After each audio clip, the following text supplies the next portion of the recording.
Welcome, everyone. I invite everyone now to be seated so that we may welcome our very special honored guest of the day, the Carthage College Class of 2016.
Well, you ready? Here we go. Welcome to the commencement of the Carthage College Class of 2016.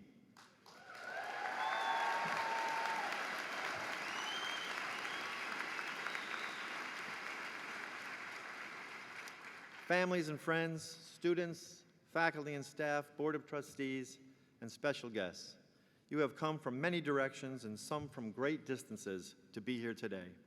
We extend to each of you our special gratitude for your presence and for sharing these graduates with us during their time here at Carthage. We welcome our graduates' family members and friends who are watching this ceremony live from their homes around the world. We are so glad you are able to join us in this way. We'll start our ceremony today with the Carthage alma mater, led by 2016 graduate Allison Wellnitz with the Carthage Ceremonial Band. The alma mater will be followed by the national anthem led by fellow graduate Sean Kelly. After these two selections, please remain standing for the invocation to be given by Chelsea Reuter, also for a member of the class of 2016.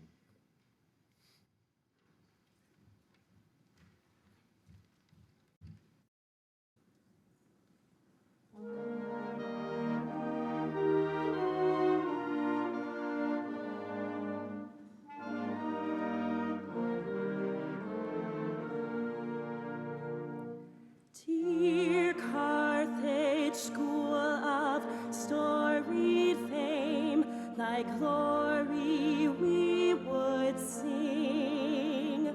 Thy sons and daughters near and far, to thee their homage brings. We see thee stand mid stately oaks, where ghosts sweep through the air. We watch the waves of Michigan caress thy campus fair. Our days within thine hallowed halls, alas, too soon shall fly. But we shall ever cherish thee with love that will not die.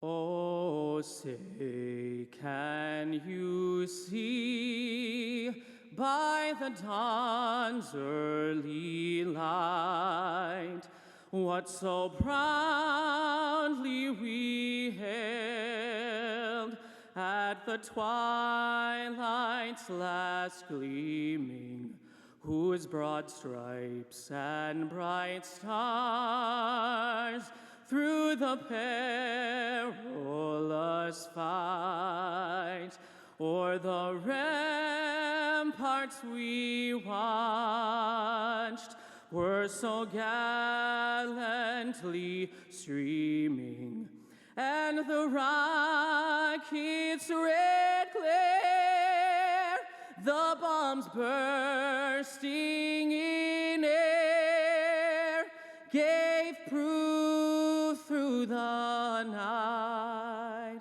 that our flag was still there. Oh, say, does that star-spangled banner yet wave o'er the land of the free and the home of the brave?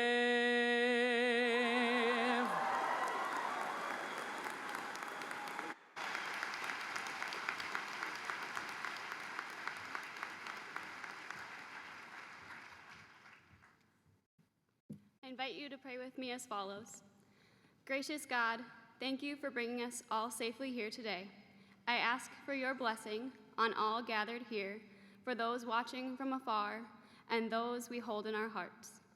You have watched over and guided each of us on our own journey. I pray that you continue to bless each of our paths as we go out from this common place to pursue further education, join the workforce, or the service. Grant us confidence in what we have learned here, both in the classroom and from our peers, mentors, professors, coaches, and staff members. Continue to bless us with opportunities that bring us closer together and closer to you. Help us to bless the lives of all of those whom we meet while we continue to strive to seek truth, build strength, and inspire service as we go forward in the world. I pray this all in your holy name. Amen.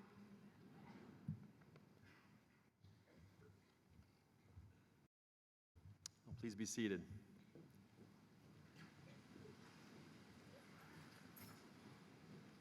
Great job, Allison, Sean, Chelsea. Thanks very much for sharing your talents with us.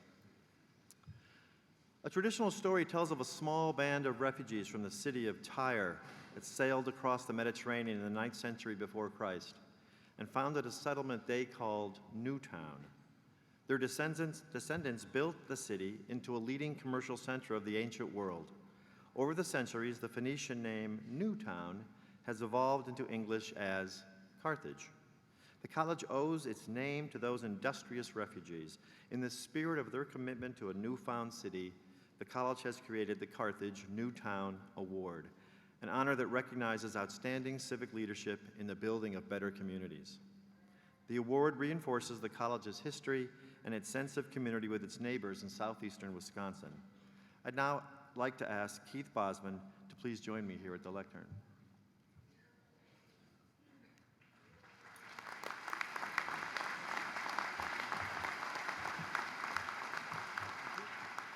It is an honor to present Keith Bosman with the Carthage Newtown Award. Mr. Bosman is a lifelong dedicated Kenoshan, and he has served the city of Kenosha for more than 28 years. He was first elected to public office in 1988 and served 6 terms on the city council. He was elected mayor of the city of Kenosha in 2008 and re-elected to a 2nd term in 2012. He served until his retirement this year. Constituents and colleagues have credited Mr. Bosman with a series of successful projects that have revitalized Kenosha's downtown and will continue to impact our larger region long after his recent retirement. Tells me his golf game is getting better by the day. We're going to test that out. Highlights of his time in office include the 5th Avenue lofts downtown and the imminent redevelopment of 2 historic Kenosha buildings, the Heritage House and the former Kenosha Youth Foundation YMCA. Mr. Bosman led the way as the city took ownership of the former Chrysler engine plant for future redevelopment, and he was instrumental in securing the new and massive Amazon distribution facilities. He has grown the industrial and business parks, adopted a downtown improvement plan, and spearheaded a branding initiative that redefined the verbal and visual identity for the marketing of Kenosha. I know he is looking forward to spending more time with his wife, Deborah, and their children and grandchildren, but Carthage College and I personally will miss him as our mayor and friend. Keith, for your service to the community and for your dedication to improving our city and our region, we present to you the Carthage Newtown Award.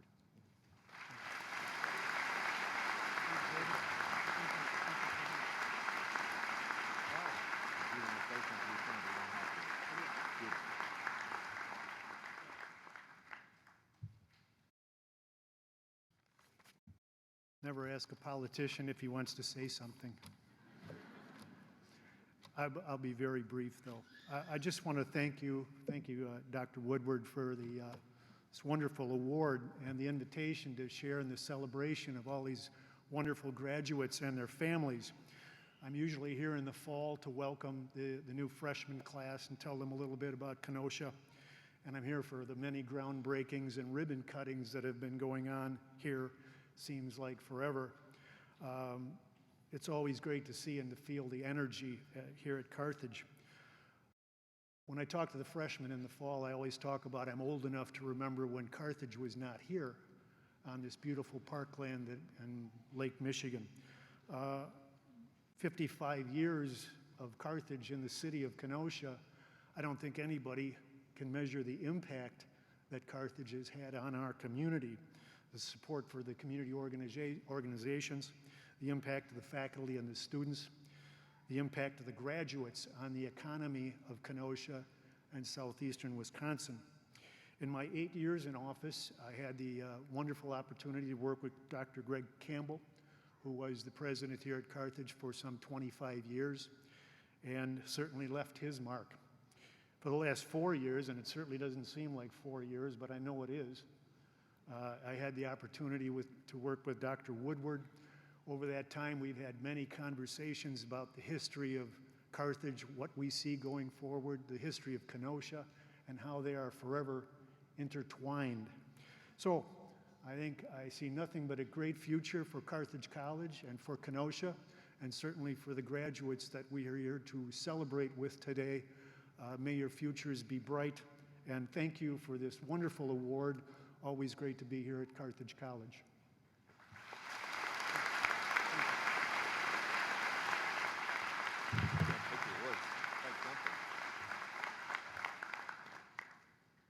I've enjoyed my time working with Keith so much that I am going to miss him, but we'll get together, continue our conversations. Before we move on to the presentation of our prestigious Flame Award, I would like to take a moment to thank the Carthage College Board of Trustees. Our trustees support the college in tremendous ways, giving of their time, talents, and resources.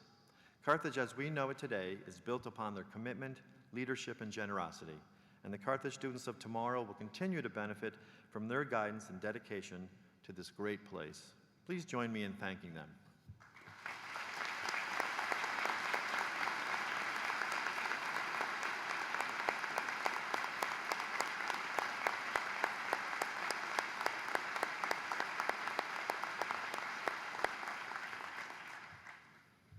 I would like now to introduce you to our Chairman of the Board of Trustees, Ambassador David A. Straz, Jr. Ambassador Straz is an extraordinarily successful banking entrepreneur, an internationally respected philanthropist, and an envoy of understanding in Central America, Africa, and the United States. He currently serves as Ambassador at Large and Honorary Consul General for Liberia and the Honorary Consul General for the Republic of Honduras. An experienced leader, Ambassador Straz has previously served on the board of Tampa General Hospital and is chairman of the board at Marquette University, the University of Tampa, and the Lowry Park Zoo Foundation. He is director trustee of the Metropolitan Opera in New York City as well. Ambassador Straz and his wife, Catherine, have earned widespread respect and appreciation for their philanthropy, specifically in support institutions of higher education and the visual and performing arts. Carthage has prospered through their active guidance and generosity since 1994. In 2007, they in fact were honored with this same 19th Carthage Flame Award. Certainly one of the most amazing people I have ever met. David, your dedication to Carthage is extraordinary, and we thank you for your leadership. Please join me in welcoming Carthage's Chairman of the Board, Ambassador David Straz.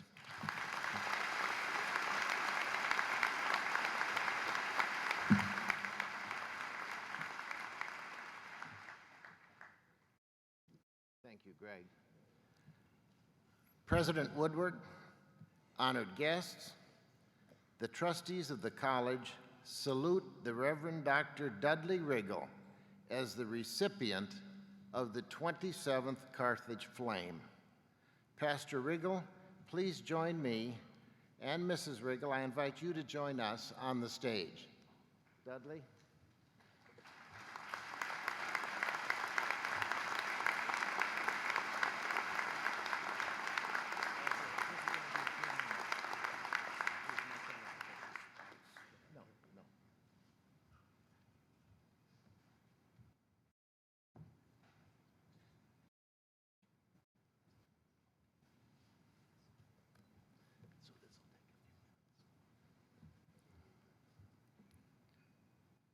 As the highest award bestowed by the college, the Flame honors outstanding service to the college and the community. It seems appropriate to begin my introduction of this year's Flame Award recipient with a Bible verse. He has showed you, O man, what is good, and what does the Lord require of you but to do justice, and to love kindness, and to walk humbly with your God. That's Micah 6:8. The Reverend Dr. Dudley Riggle, Professor Emeritus of Religion and Associate in Ministry from 1961 to 1998, is one of Carthage's most treasured faculty. Pastor Riggle came to Carthage College in 1961 as the campus pastor on the Carthage, Illinois campus. For nearly 3 decades as campus pastor, Pastor Riggle shaped and guided the religious life program, counseling thousands of Carthage students.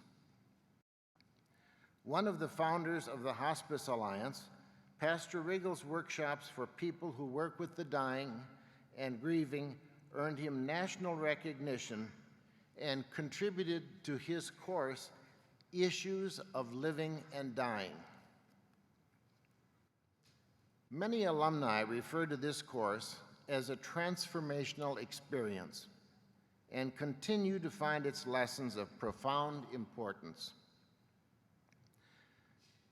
Pastor Riggle has been honored as Thomas F. Stanley Distinguished Christian Scholar Lecturer, Carthage Distinguished Teacher of the Year, President of the Christian Youth Council of Kenosha, and President of the Lutheran Church in America College Chaplains.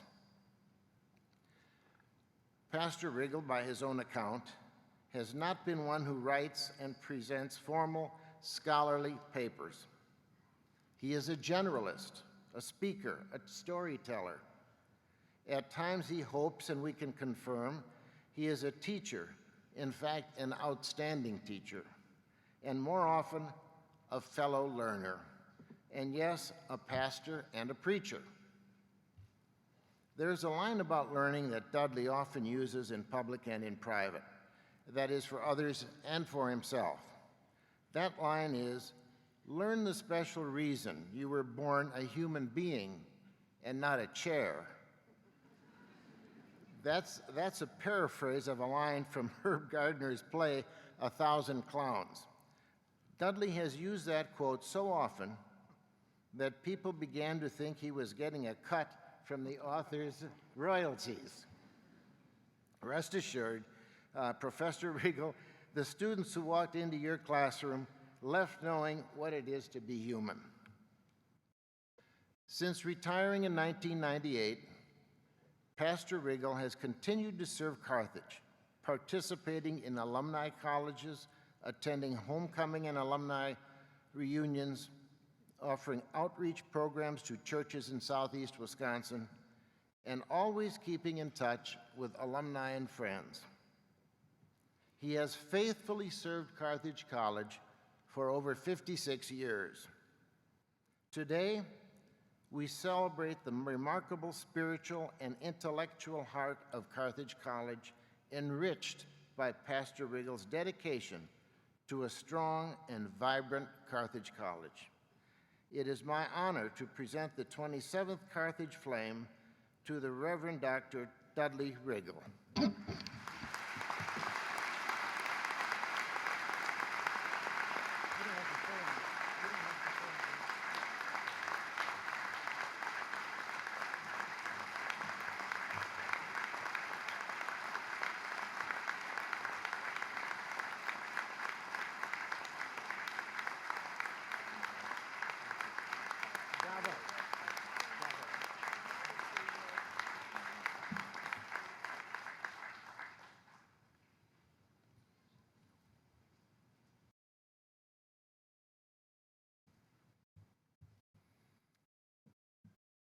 I heard about Dudley Riggle long before I came to Carthage, and I think I hear his name several times a day, almost every single day. What an incredible legacy for him to leave behind. And he's still here. We have more. I am now distinctly honored to introduce our 2016 Commencement Speaker. Here on campus, you could legitimately address our guest as Dr. Ryan, since Carthage awarded him an honorary doctorate 10 years ago this month. Since that time, undoubtedly due to his Carthage honor, the world has come to know him as speaker of the United States House of Representatives. As an institution of learning, we fervently endorse the exploration of competing views that continually breathes life into our democracy and dares us to ask the tough questions of one another and of ourselves. But this is a day to remove our political hats and park them under our chairs, not literally, keep your hats on. It is a rare privilege to personally and hear and learn from a government official of our guest stature. Serving as Speaker of the House carries a host of imperative administrative duties that are vital to our democratic process, including the Speaker's ability to control what, when, and in which order legislative measures reach the floor. It also includes the powerful and weighty responsibility of standing second in the order of succession to the United States presidency. Graduates, Speaker Ryan's remarkable rise from a Wisconsin youth to the nation's most influential lawmaker should energize you to chase your own dreams, even if they seem distant as you are seated here today. In 1992, he sat in your place, graduating with a degree in economics and political science from Miami University in Ohio. Speaker Ryan had his own goals and ambitions, but it would have been difficult to predict the heights he would reach even before his 25th year reunion. On Capitol Hill, he worked his way up as a congressional aide, policy analyst, and legislative director. In 1998, voters in our district elected him to the U.S. House of Representatives at the age of 28. You got 7 years, guys. Not too content to rely on doctrine, he immersed himself in the intricacies of the federal budget. Drawing on his detailed knowledge and networking skills, our guest climbed to become chair of the Budget Ways and Means Committee. In 2012, his party nominated him for Vice President of the United States. Then last October, his House colleagues elected him Speaker. Despite his new title and responsibilities, Speaker Ryan continues to represent our 1st Congressional District, including the concerns of Carthage College. He is now serving in his 9th term. Washington inevitably consumes much of his time, yet Speaker Ryan remains an affirmed cheesehead. He still lives on the same block where he grew up, roughly 70 miles west of here in Janesville. He and his wife, Jana, have 3 children, Liza, Charlie, and Sam, and we're thrilled that they let him spend part of this weekend with us. This morning, Speaker Ryan asked if I would take the usual fee that we spend on our graduation speakers and apply it to student scholarships here at Carthage.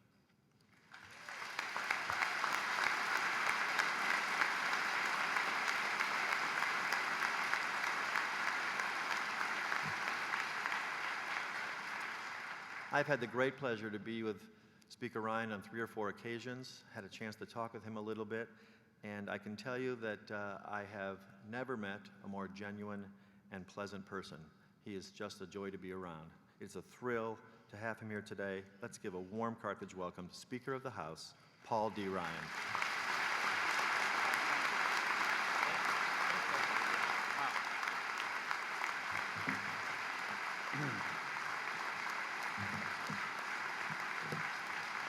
Thank you.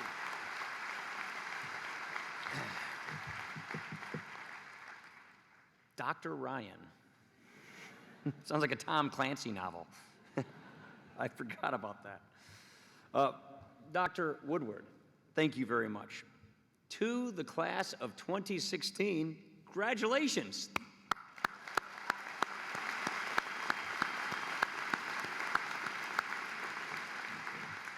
This is a big moment in your life, and no matter how much fun you're going to have tonight, you are bound to remember some of it. If you forget this speech, no big loss. I'll get over it eventually. Just want to remember one thing. Remember the people that got you here. There's an old saying, which I might have just made up a few minutes ago. Marriage is for the couple. The wedding is for the family. I think of your graduation the same way. It's their achievement just as much as it is yours. And yet, they have gladly given you all of the credit. So if your mom or your dad or your brother or your sister or your grandparents or your cousins, if they get a little teary-eyed, if they let out a few sniffles, or they just break down and sob, bear with them. Thank them. Appreciate them. They love you more than you will ever know. To all the faculty, to all the family, I just want to say to you, job well done. Fantastic. This is what gives us all hope for the future of our country and our society, our community. You know, it was basically 10 years ago since I spoke at this commencement the last time. And the last time I was here was basically my first encounter as a Catholic with our new then bishop, His Eminence Timothy Cardinal Dolan, who was then the Archbishop of Milwaukee. He did the prayer, I did the speech. I wanted to keep things casual. So my topic was the need for truth in the modern world. As expected, it was a total hit. I got wild applause. I mean, cheering, shouting, crying. And that was just from the Archbishop. He came up to me, you guys all know Tim Dolan, right? A pretty jovial, funny guy. He came up to me and said, I loved your speech. It was so short. And we've been great friends ever since. So if you are feeling a little stir-crazy right now, you're thinking about the rest of the day, you're thinking about the rest of your year or the rest of your life, rest assured, I will get right to the point. The biggest piece of advice that I would give to all of you is this. Don't worry too much about the plan. Go where you can make a difference. Sometimes fulfillment lies in very unpredictable places. All of your life, people are going to hound you about the plan, the plan, the plan. What is your plan? Have you found a job? Are you going to graduate school? Where do you see yourself in 20 years? It will seem like no one cares about what you do so much as where you end up. And you will start to wonder whether you shouldn't care either, but beware. Careerism, in the wrong way, is cynicism in perpetual motion. And before donor services drag me off the stage, let me clarify what I'm saying here. I am not telling you to reject that job offer and move into your parents' basement. What I'm saying is, wherever you end up, the work itself is the reward. Treat it that way. Because the truth is, life can put your best laid plans through the paper shredder. You may never get that dream job, or if you do get that dream job, it may turn out to be a nightmare. But maybe you're meant to do something else. What seems to you like catastrophe could end up becoming opportunity. Don't be so quick to dismiss that opportunity if it doesn't fit into the plan. When you come back and you see a fork in the road, you're probably deciding between two paths. Instead of thinking, how do I stay on course? Think to yourself, where can I do the most good? Where do I get real fulfillment? If you realize it is a detour, then take it. That, in a nutshell, is basically my advice. It'd be rude to give a 3-minute commencement address, so let me just proceed to elaborate.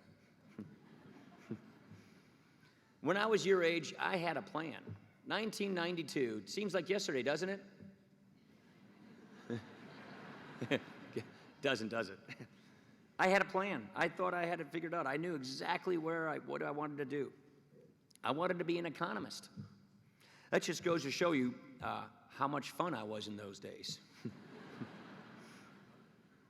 The plan was work in finance for a few years, in public finance, get some experience, go to grad school, get my PhD, join a think tank, give policymakers advice, or move to Milwaukee and work for an economics firm like R.W. Baird. A few years in, everything was going according to my plan. I was working in economic policy. I was getting ready for grad school. And then life intervened. The congressman who represented my home district decided to run for the Senate. I think his daughter went to Carthage. He asked me to be his campaign manager. I said, that's just not my thing. I'm a policy guy, not a political guy. He said, in that case, you should run for my seat. I said, run for your seat? That's crazy. I'm 27 years old. He asked me, why not? I told him I was young. No way could I win. It wasn't my plan. He said, you know, if I listened to all the people who told me what I could not do, I would never have gotten anything done in my life. What do you care about? What do you believe in? I told him I believed in the principles of our founding fathers. I loved public policy because I wanted to solve problems. Well, that's what he needed to hear. He said, then run. I still wasn't convinced. I called my mentor. I lost my father when I was a kid, so I grew up with mentors. One of my best mentors was a guy named Jack Kemp. He was a congressman from New York. I asked him, what do you think? Should I do this? Should I try this? He said, absolutely. You can make a huge difference. You're a Wisconsinite, but you're a public policy guy. Go do it. I called another mentor of mine, a guy named Bill Bennett. I asked, does this pass the laugh test? He said, yes, barely. Actually, he was quite encouraging. Then I called my mom, and I told her what I was thinking. She thought I was crazy. You would really want to do that? So, ultimately, I ran, and I won. But soon I had another plan. Soon I realized in the House of Representatives where I wanted to go, where I wanted to carve my space and make my difference. The issues I cared so much about, the issues my employers here in the 1st District were telling me they wanted me to work on, were the issues in front of the House Ways and Means Committee. Tax reform, economic growth, jobs, health care, retirement security, poverty.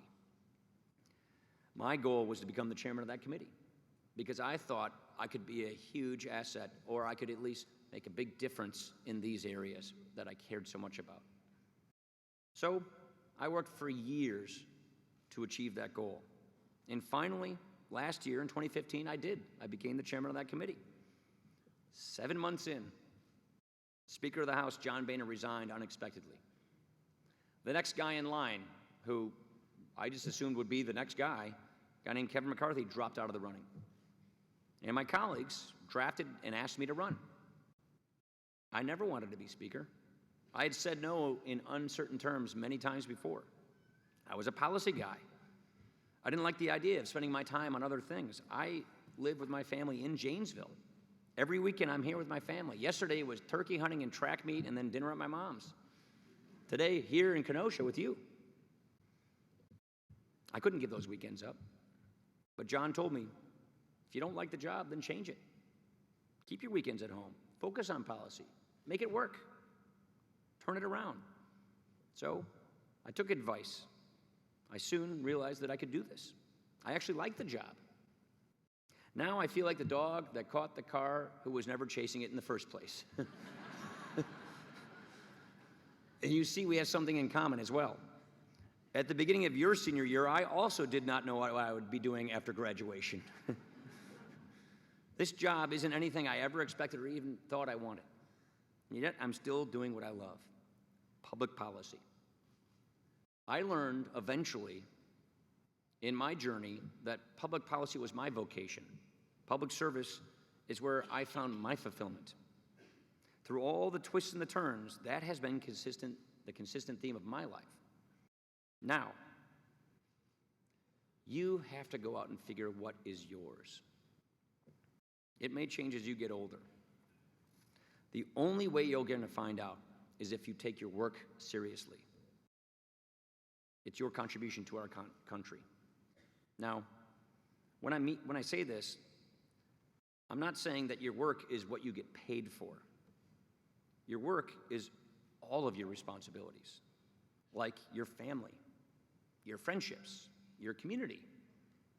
It's funny, but as life gets more complicated, it also gets a whole lot simpler as well. Status will matter a whole lot less. Doing your part will matter more. So don't worry too much about the plan. As I was thinking about these remarks, I had sort of a mild panic attack that my advice wasn't sufficiently practical.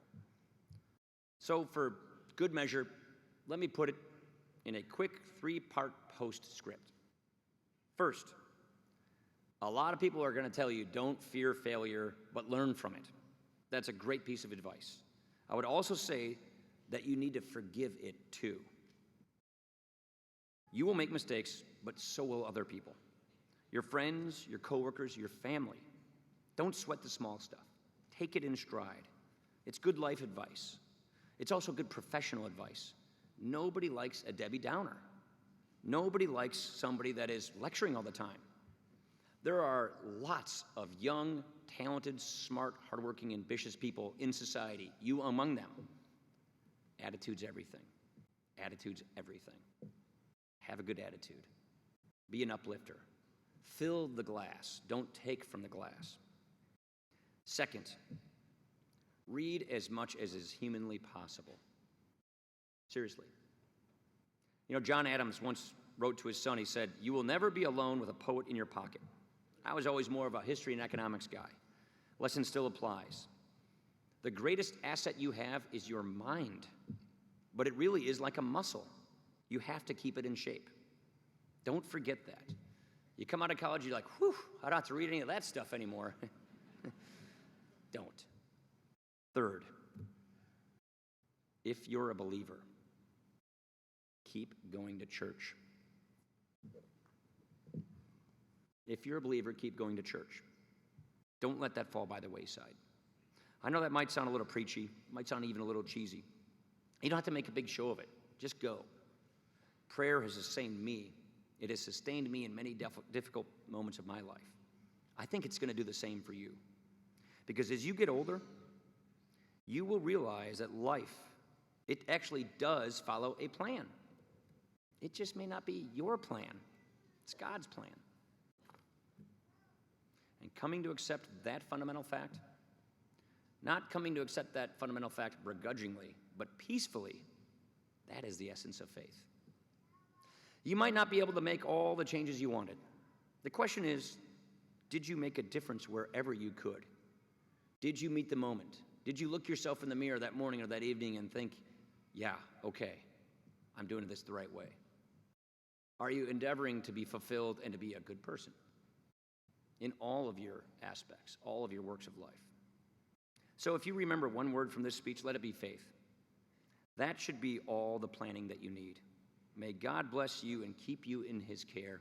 Congratulations once again, and thank you very much. Thank you.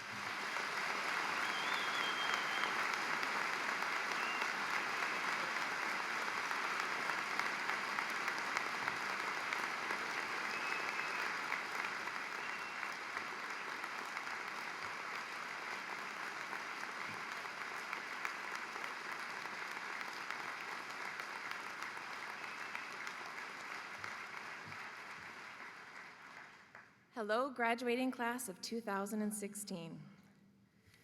Each year, Carthage presents the Distinguished Senior Award to a member of the graduating class. The Distinguished Senior has performed at an exceptional level in academics and has demonstrated exemplary leadership in the Carthage community and beyond. Today, I have the honor and the privilege of introducing the Distinguished Senior of 2016 and your commencement speaker, Gabrielle Cypher.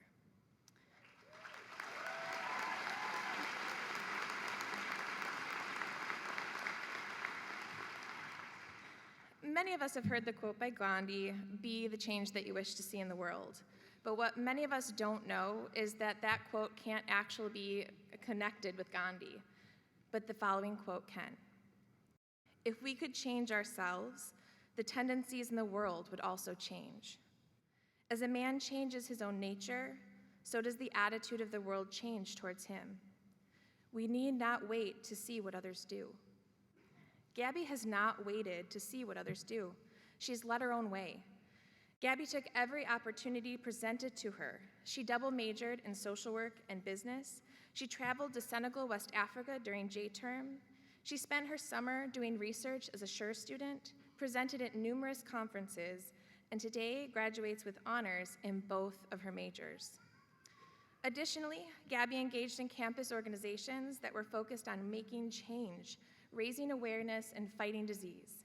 From her involvement in campus organizations to her field placement at St. Catherine's Hospital Cancer Center, the intention of Gabby's time at Carthage was not only to better herself, but to spark change beyond herself, improving the world for others. Truly, Gabby embodies the mission of Carthage College, seeking truth, building strength, inspiring service together. Your 2016 commencement speaker, Gabrielle Cypher.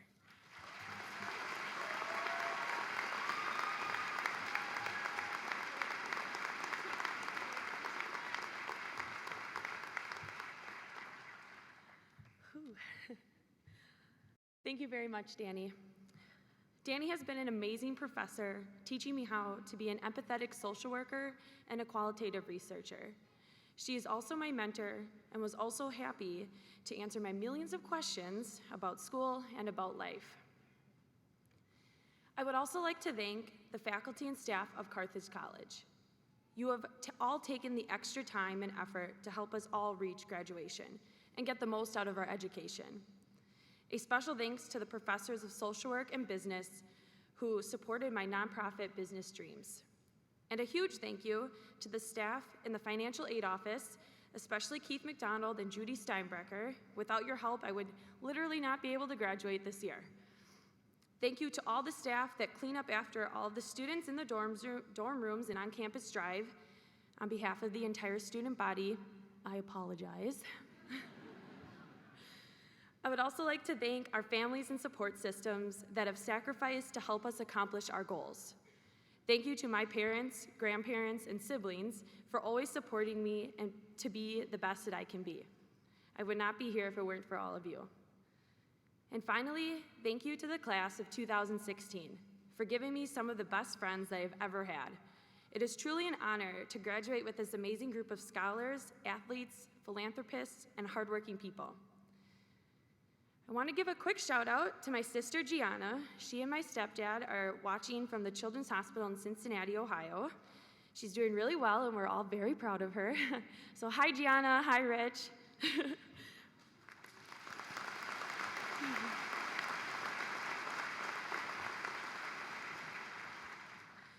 For those of you who do not know, Gianna has a very rare, inoperable cancerous brain tumor.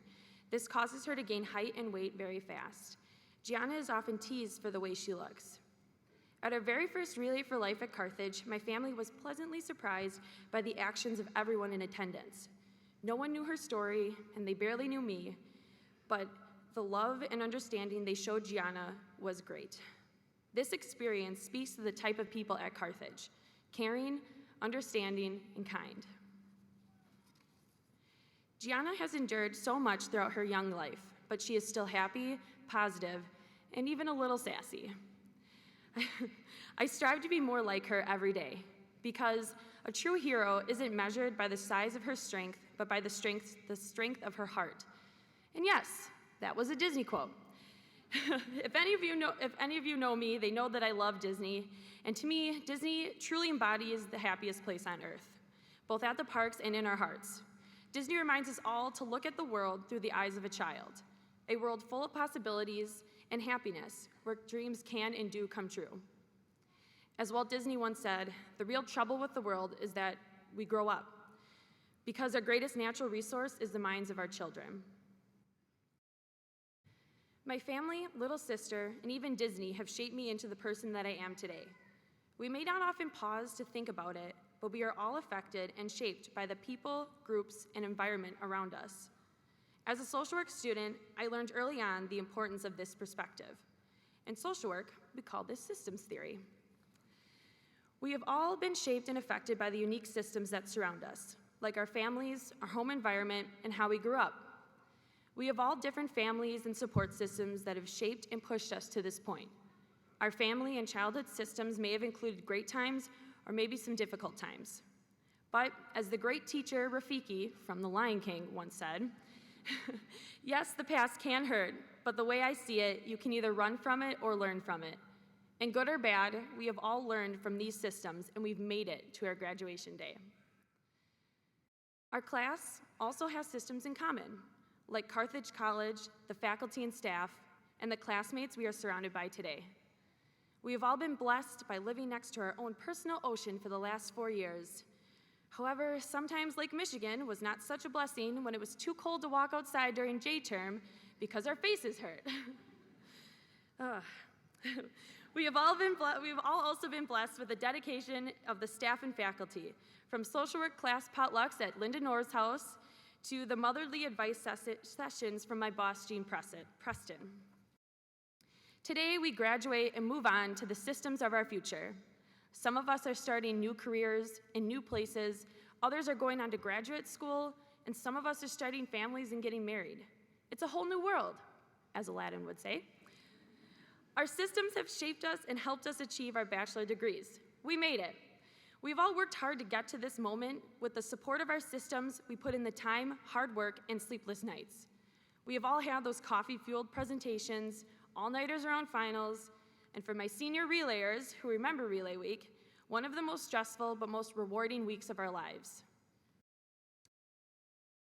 No matter our background or the journey we took to get here, we are all here, and that makes us privileged. However, it is what we do with this privilege that really matters. We are truly fortunate to have gone to a small liberal arts college where we not only get to learn our discipline, but get a broad foundation of knowledge. We can use what we have learned to help other individuals who may not have had the opportunities we had, who didn't get the chances we got, who maybe had to drop out because of finances or family commitments. We can use the privilege of our amazing education and dedicated professors and staff to help build upon and improve the systems that have helped shape us. And just as these systems have helped us, some have hindered us. Some of us were luckier than others, and some of us had to overcome great odds. But as the great warrior princess Mulan said, the flower that blooms in adversity is the most rare and beautiful of all. It is how we face adversity that shapes us, that makes us into better people. Finding the positives in tough situations is what social workers call the strengths perspective. In social work, we assess the inherent strengths of a person or family and then build upon them. But you don't have to be a social worker to use the strengths perspective. We can all use this perspective to find the positives or the strengths in the adversities of life. We can also use this to find the inherent strengths in all the people that we meet, to look at others of different backgrounds, education levels, socioeconomic statuses as equals, to not look down on any person or any one situation. We must treat everyone we meet with empathy and the dignity and respect that they deserve, striving to find the positive and beauty in even the most challenging of situations. Because sometimes, as the great social activist Pocahontas said, we think the only people who are the people who look and think like us. But if we walk the footsteps of a stranger, we'd learn things we never knew. So today, my fellow classmates of 2016, if you remember anything from this speech, remember these 4 things. Be proud of your hard work and dedication it took to get to this day. Be thankful for the people and the opportunities that helped you get here. Look at the world to find all the positives and beauty, and never lose sight of your inner child. Congratulations, class of 2016.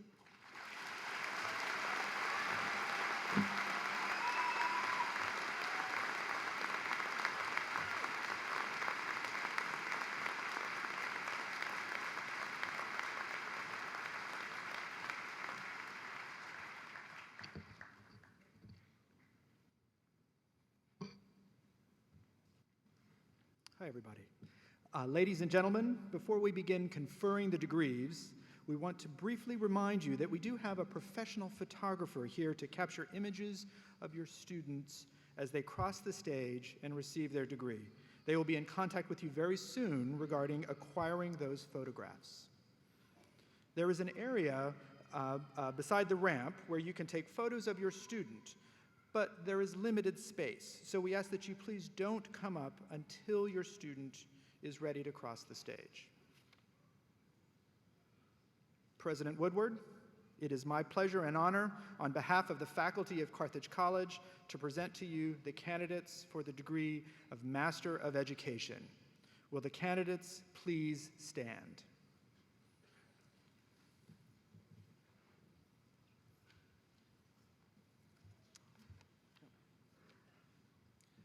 Through the authority vested in me by the Board of Trustees of Carthage College, I confer upon you the degree of Master of Education, allowing you all the rights and privileges pertaining thereto, and present you with the diplomas as permanent recognition of your outstanding attainment.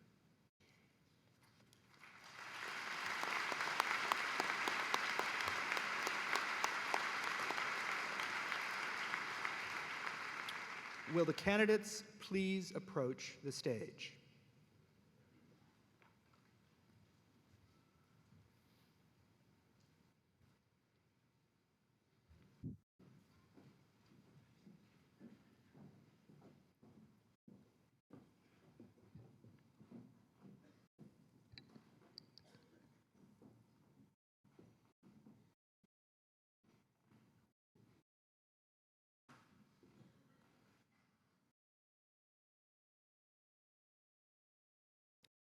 Celine Bazan.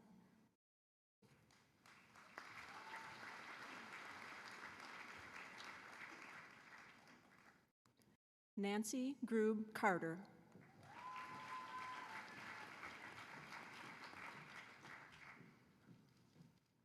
Nerea Delgado Fernandez.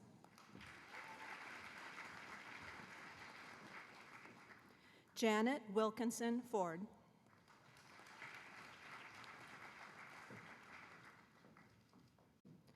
Arnulfo Figueroa Asiaitono.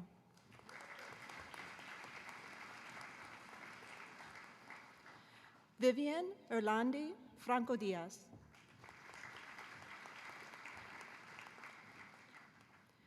Miku Fukasaku.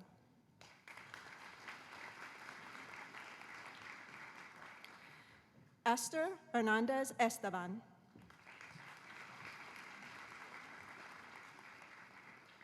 Christine K. Hobson.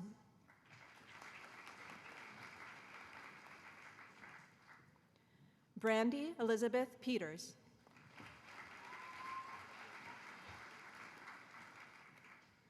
Peter Paul Pham.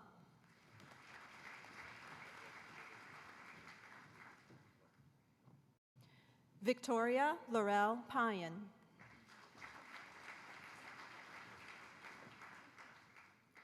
Jacqueline Barbara Reichart.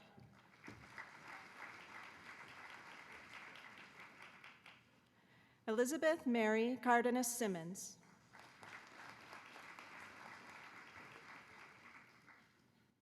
June Wang.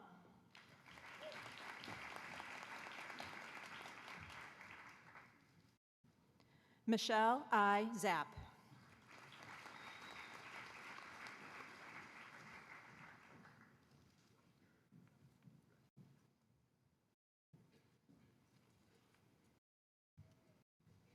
So, Mr. President, the Master of Education class of 2016.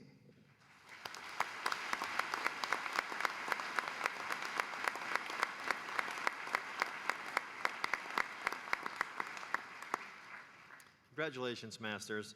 You are joining a very small percentage, something less than 9% of the people in this country that actually hold an advanced degree. What a marvelous achievement. Congratulations once again.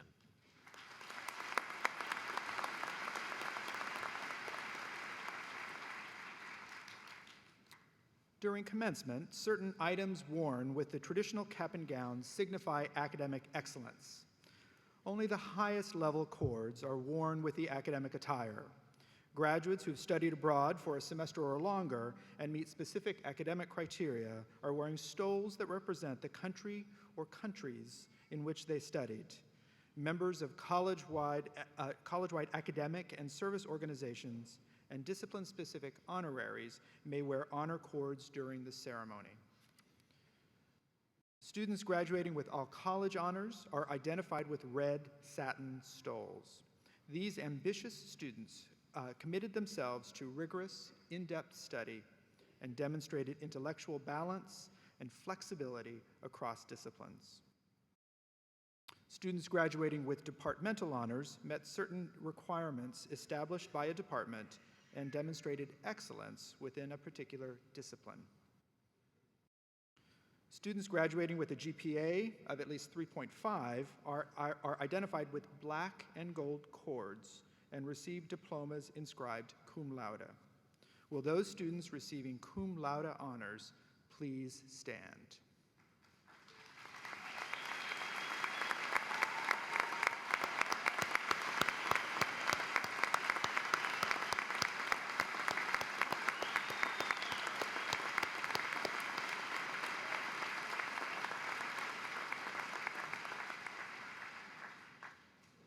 Students graduating with a GPA of at least 3.7 are identified with red and gold cords and receive diplomas inscribed magna cum laude.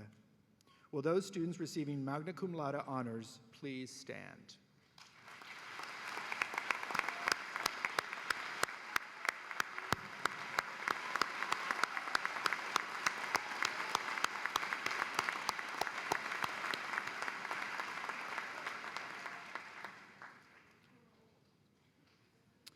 Students graduating with a GPA of at least 3.9 are identified with white and gold cords and receive diplomas inscribed summa cum laude. Will those students receiving summa cum laude honors please stand?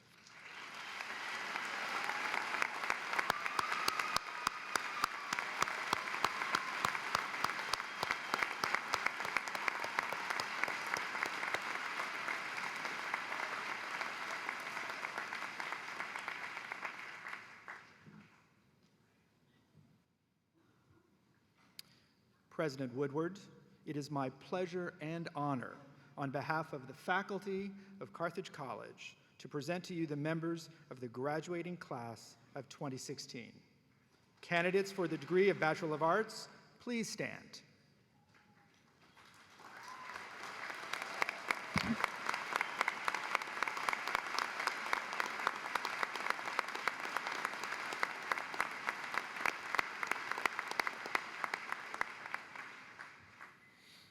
This moment always gives me the chills a little bit. Are you ready? I get to say this big sentence in your life. Here I go. Members of the class of 2016, through the authority vested in me by the Board of Trustees of Carthage College, I confer upon you the degree of Bachelor of Arts, allowing you all the rights and privileges pertaining thereto, and present you with the diploma as permanent recognition of your attainment. Graduates, please join me now in moving your tassel from the right side of your hat to the left to signify the wonderful attainment of your bachelor's degree.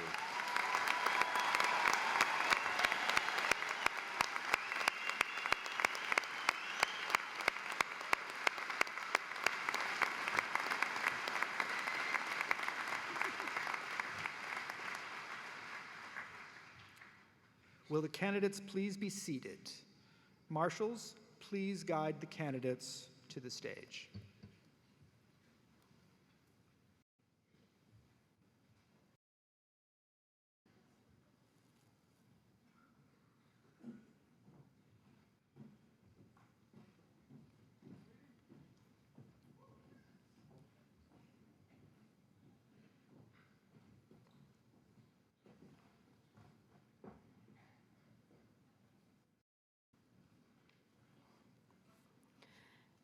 Scotty Adamchuk.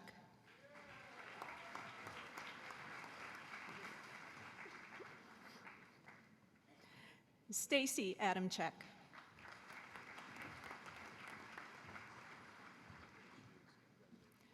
Kara Susan Adama.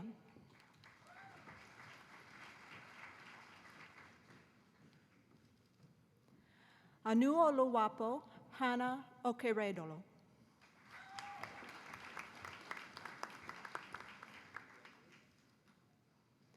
Peter Thomas Akins.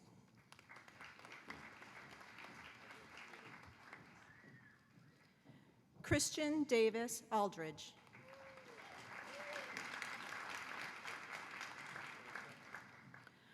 Fostiriana Amelia Alexandru.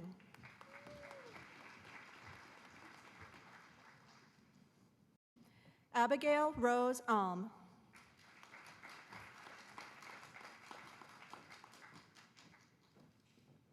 Jacob Daniel Alton.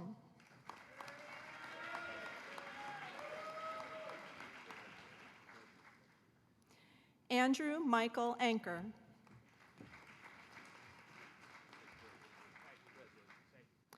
Brady Lee Anderson.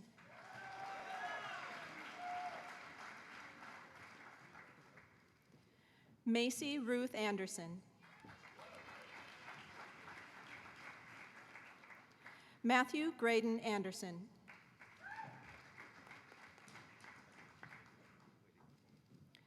Christopher James Andrews.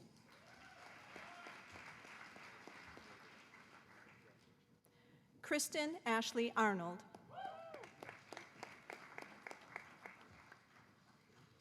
Alex Ash.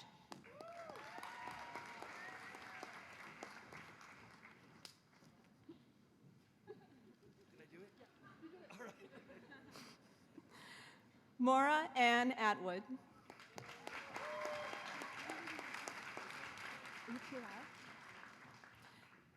Pilar Nunu Azmani.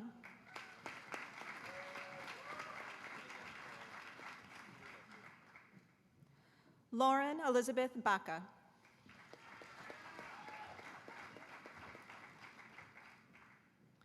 Michelle Marie Balserzak.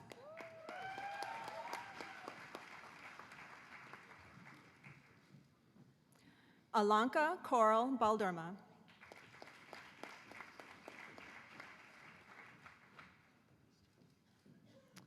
Mark Daniel Balmus.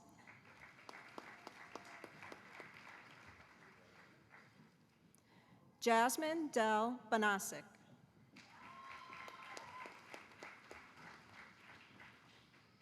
Angela Renee Barone.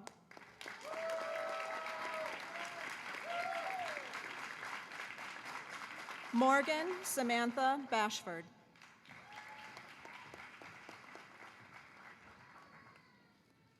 Paul Jerome Becker, Jr.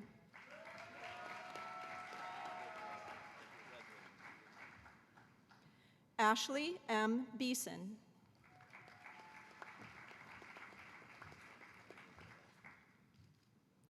Jacqueline Lee Bell.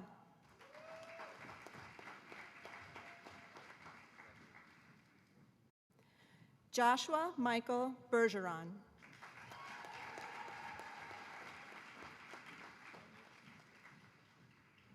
Jacob Donald Bergman.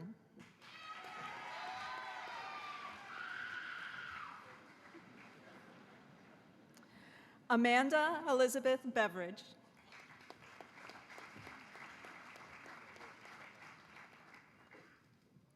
Alexandria Nicole Bianchi.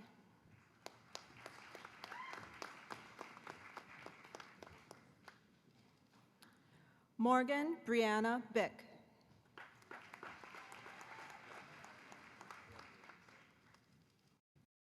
Brianna Nadine Bendelli.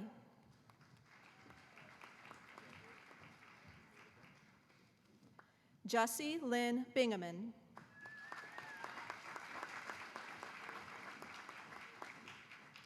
Shannon Jean Black.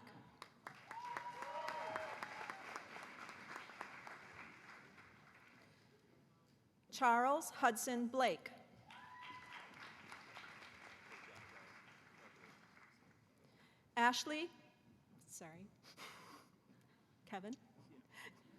Kevin R. Blank.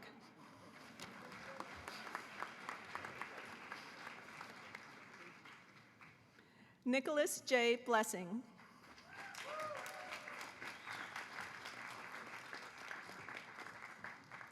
Taylor M. Boardman.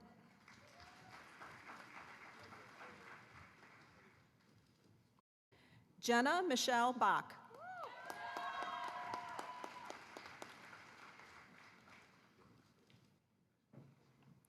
Morgan Kelly Bolkus.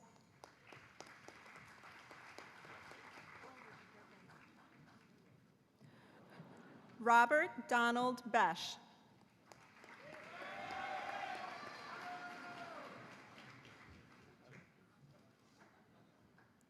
Alex Christian Boomgarden.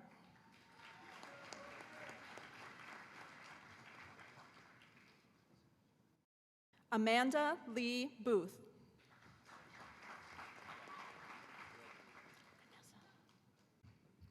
Vanessa Botello.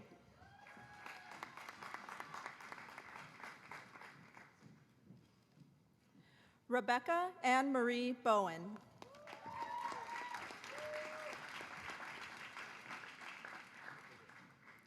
Daisy Lynn Bauer.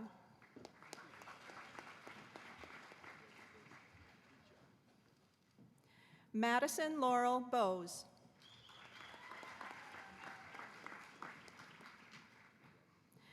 Caitlin Ann Brom.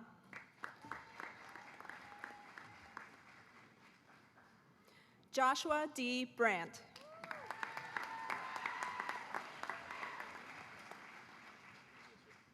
Cody Merlin Brandt.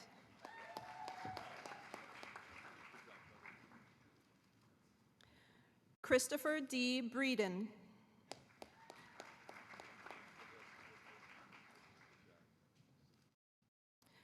Leah Nicole Brighty.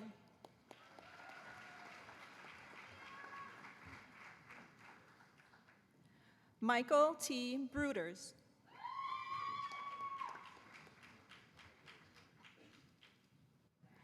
Alyssa Lee Brummett.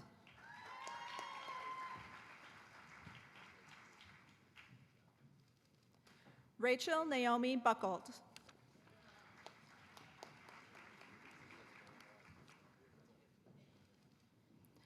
Jessica Lynn Buman.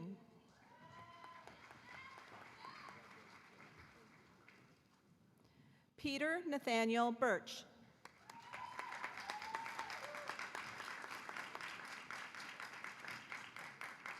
Samuel Benjamin Burnett.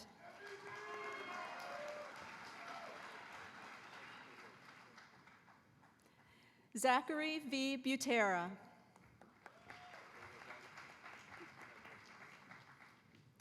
Kaylee J. Butchley.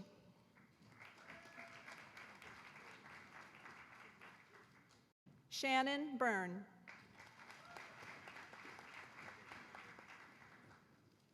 Matthew Christopher Camarada.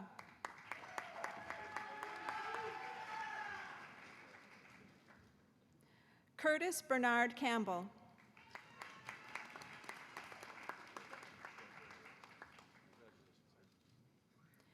Andrea B. Caravello.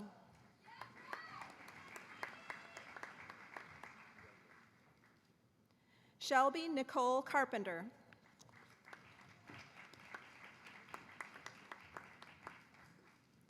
Apollonia Bella Carrion.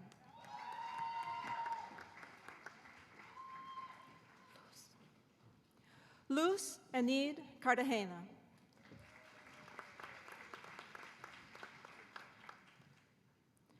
Rachel Nicole Casey.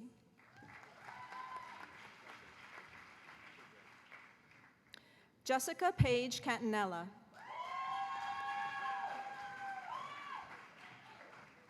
Casey Brooke Checky.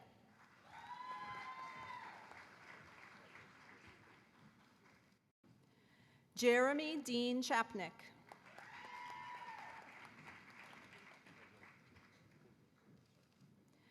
Dana Irene Chartrand.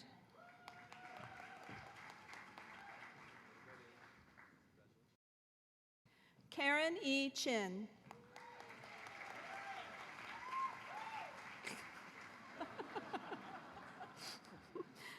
Nicholas Coleman Chin.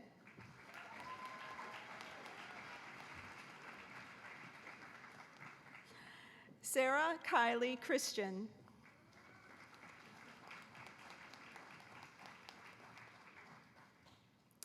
Cami Nicole Christopoulos.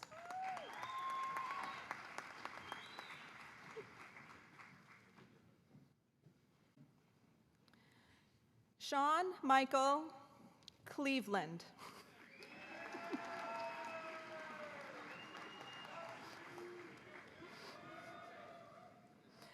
Lori Coleman.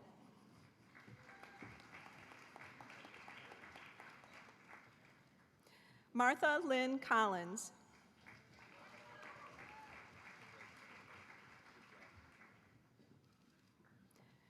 Ellen Elizabeth Comer.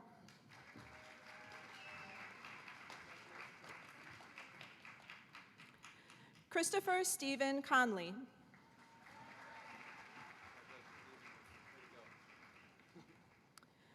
Marie Jubilee Cook. Timothy Patrick Cook.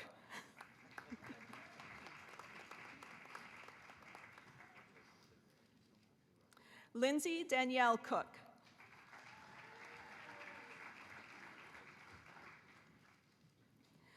Brittany Victoria Coriaci.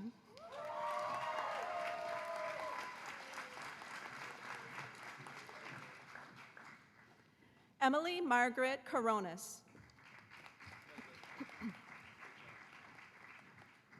Pamela Haley Costas.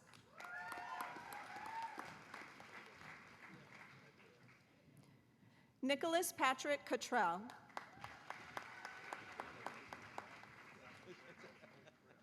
William C. Kraft.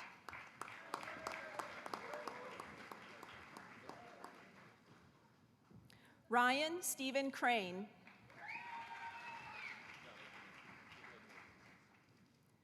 Olivia K. Krigo.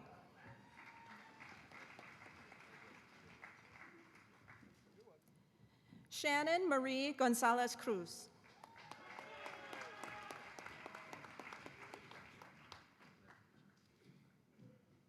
Paul E. Shangradi.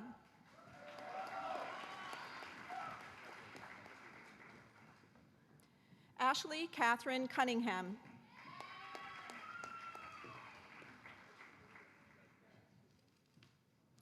Gabrielle Lynn Cypher.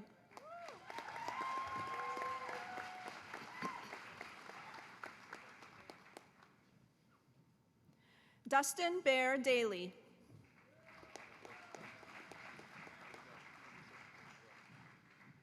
Brianna Ray Daniels.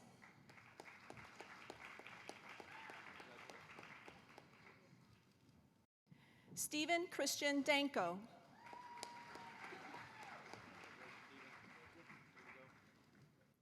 Megan Lynn Darrow.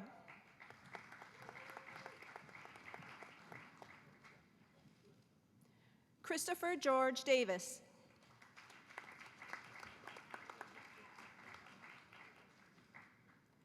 William Charles Deal IV.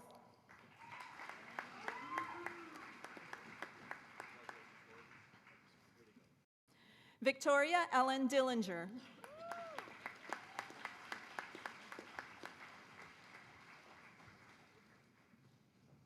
Jacob Ditch.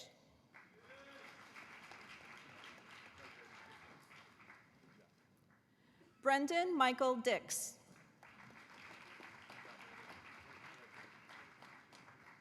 Aaron James Dobbin.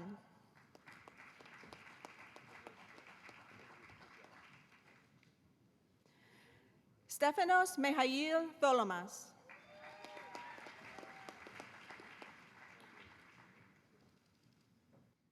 Anna Royce Domaleski.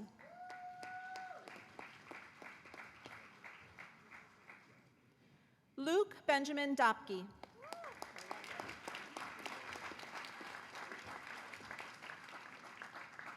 Taylor Alicia Douglas Perkins.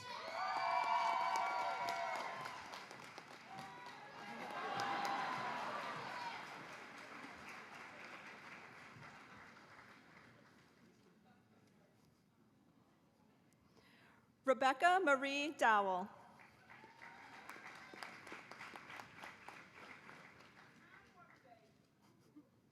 Scott Joseph Draka, Jr.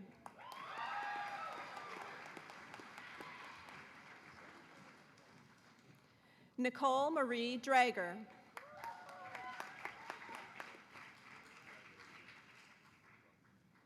Elise Ann Dubrava.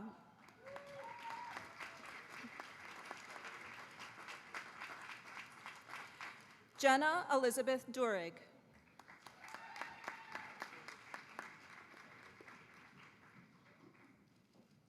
Emily Jane Dix.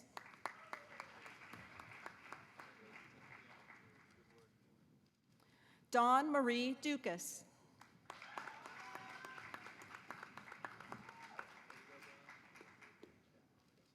Sarah Elizabeth Dunn.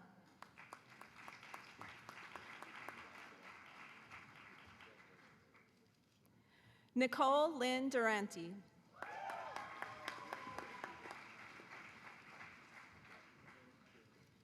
Samantha Lynn Dvorak.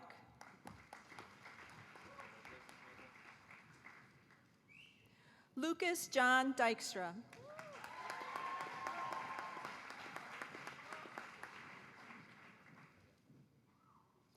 Philip Robert Dominski.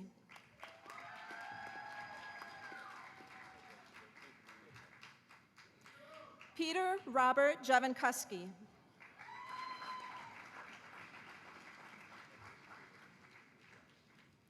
Catherine M. Jeek.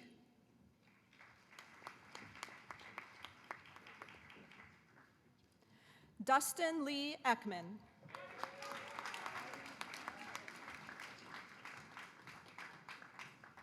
Meredith C. Edwards.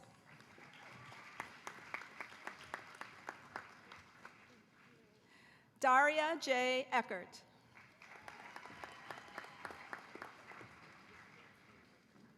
Victoria Lee Altoft. Patrick James Engel.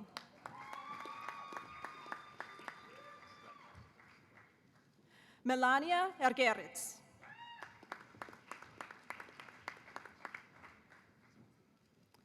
Josiah Dave Eschbach.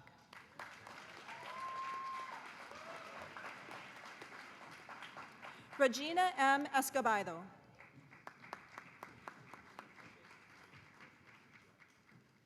Christopher Michael Etner.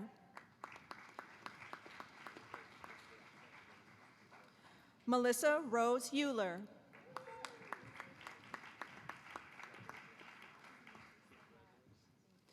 Brooke Brittany Ewert.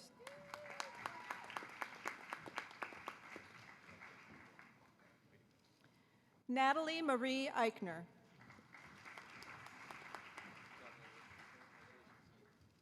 Alexis Shea Fallbeck.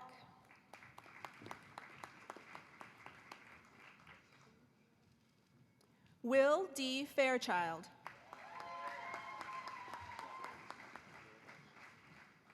Garrett Fales.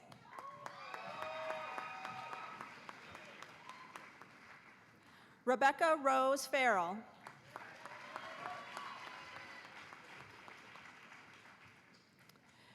Mary Conchetta Fasci.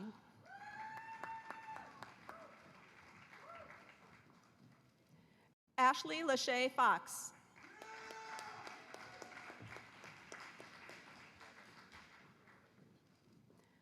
John Edward Fakis.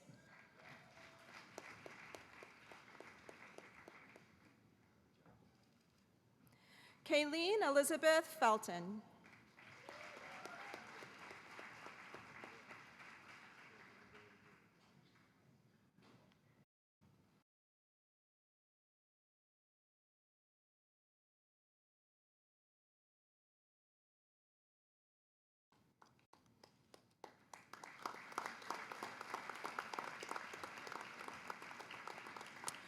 Brian Alexander Ferraric.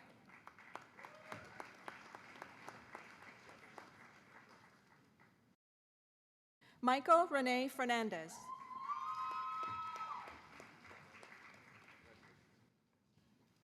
Jared Michael Farrell.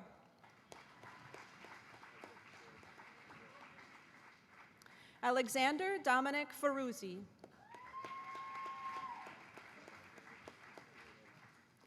Danielle A. Fiorito. Anthony Figueroa.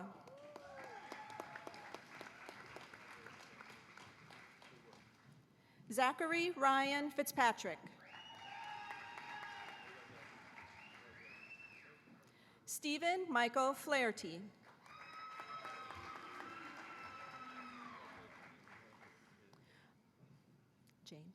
James B. Fleming III.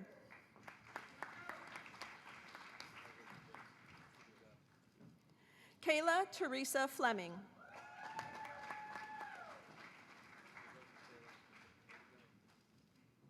Daniel John Forrest.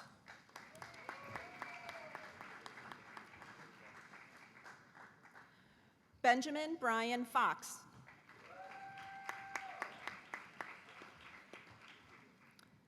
Chelsea Paige Fox.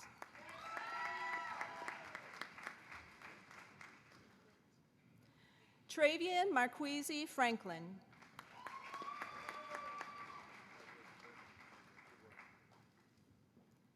J. Douglas Fuller.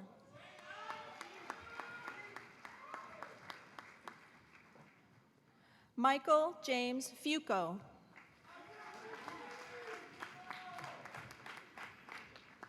Emily Eve Gabriel.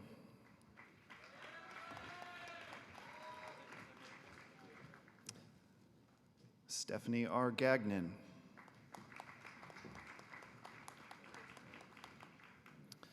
Jenna Morgan Gaudio.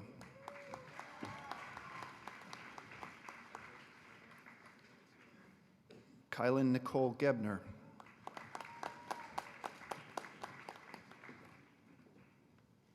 Edward George Django.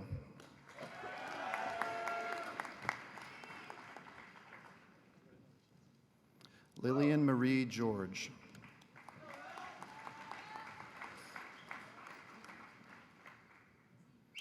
Ryan Andreas Fesser.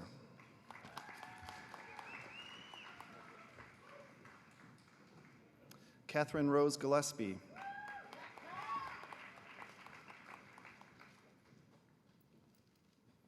Daniel Robert Gillespie.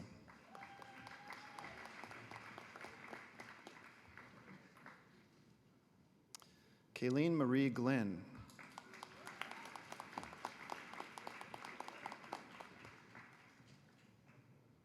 David Jamil Godbold.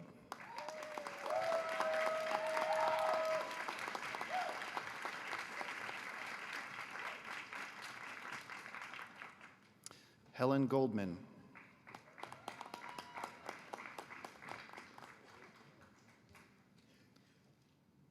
David Clark Godalis.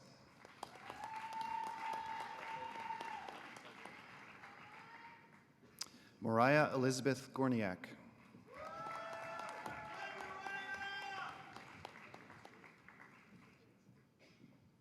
Melanie Lynn Grady.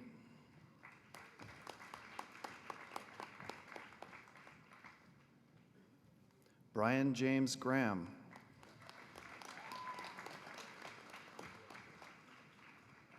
Mary Nicole Grant.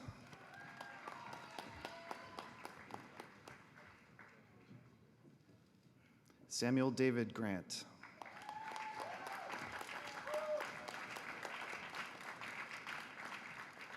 Joseph Ruben Guardiola.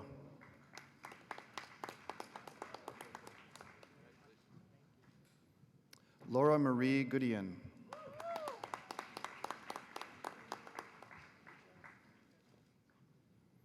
Andrea Margaret Guido.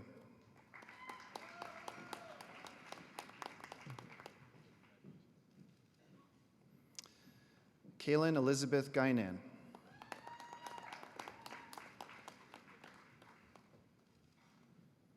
Michael Gulick.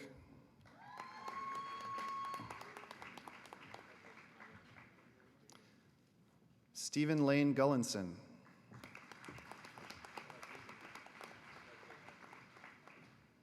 Drew Craig Gustafson.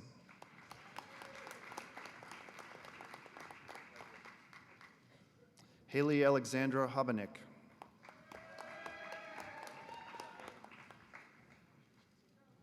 Andrew Tyler Hagenberger.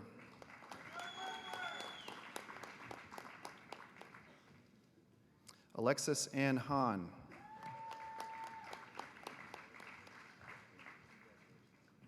Cody Martin Hahn.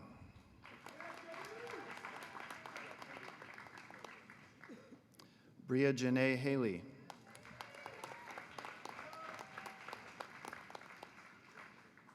Ryan Patrick Haynes.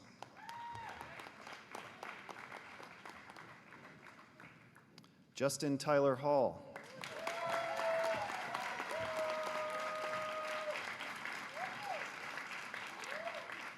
Nicolette Lorraine Hall.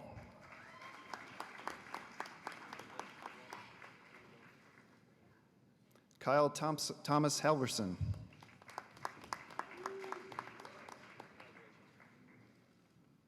Holly E. Hamilton.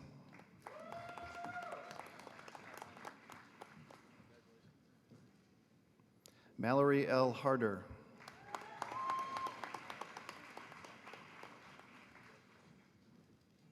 Grace Lynette Harmeyer.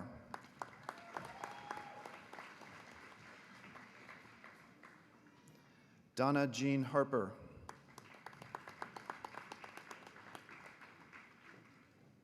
William Waldemar Harrison.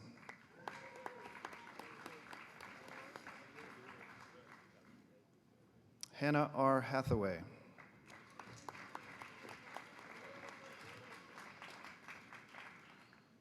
Dylan James Heater.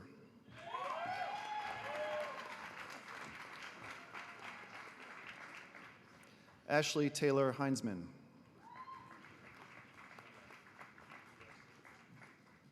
Jared Andrew Helmick.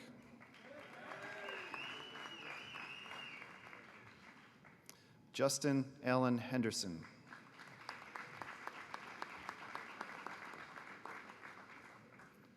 Justin Hankey.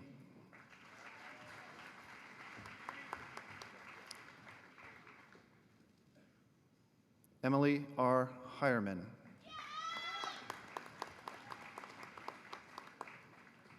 Troy Higgins.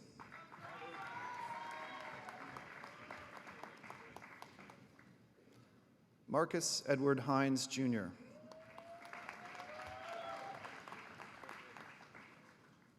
Matthew B. Hirsch.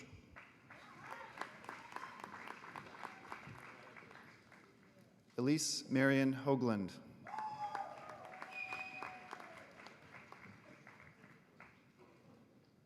Sally Beth Hochberg.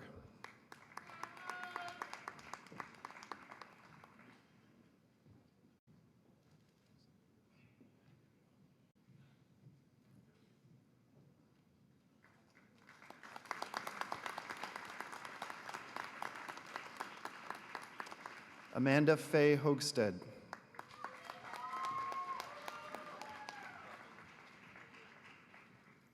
Daniel B. Hoffman.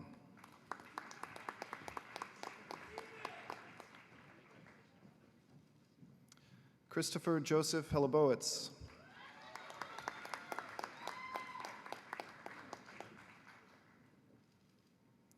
Brianna K. Huford. Okello Ian Hope.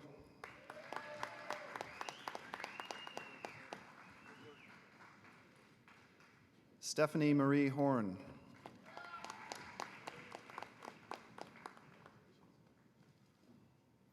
Brianna Finucane Hornsby.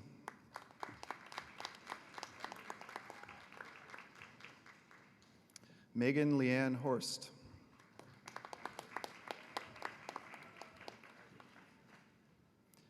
Brandon Robert Herdlicka.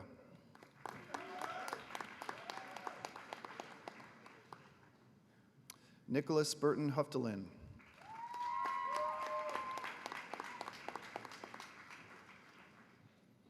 Abigail Opal Hewlin.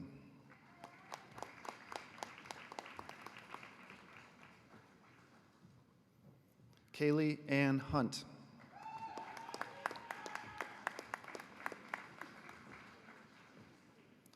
Claire Elizabeth Isaiah.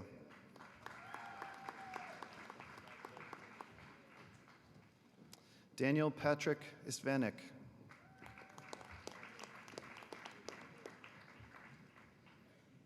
Zachary Joseph James. Will Gerard Jansen.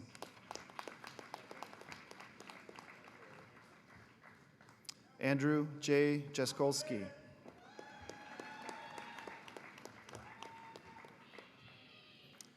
Joseph Henry Jaster.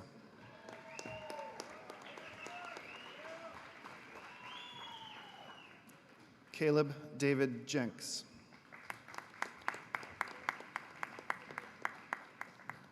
Susan Mary Jensen.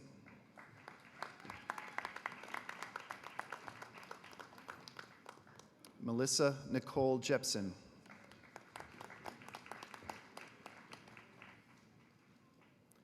John D. Jeffetts III.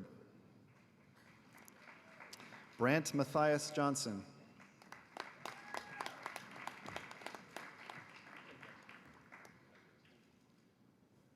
Emily Grace Johnson.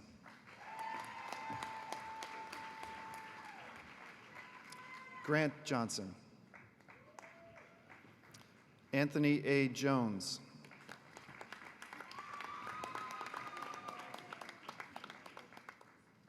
Jeffrey A. Jones.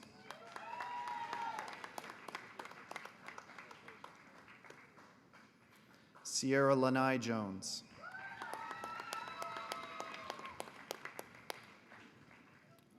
Anthony Adam Jordan.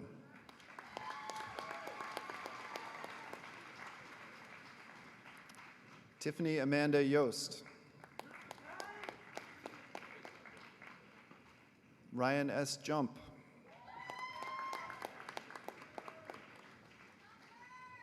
Jacob Philip Cause.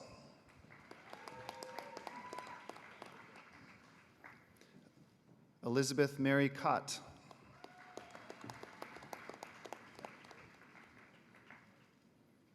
Emily Renee Kaiponen.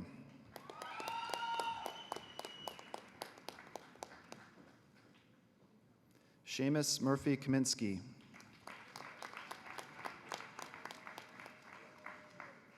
Allison Rose Kasprovich.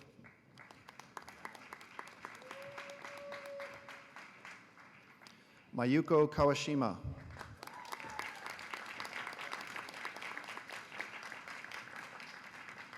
Pearson William Kay.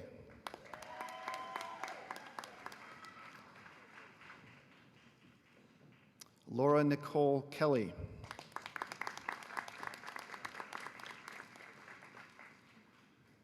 Sean Michael Kelly.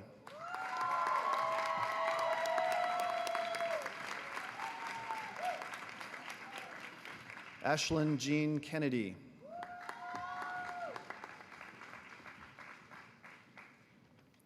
John Hardigan Kenny. Jolene Kent.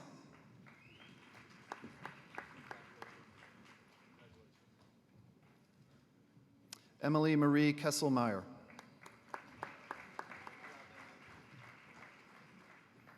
Bradley Frank Kessler.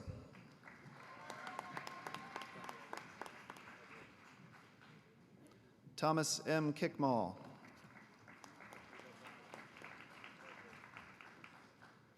Ethan Thomas Kerner.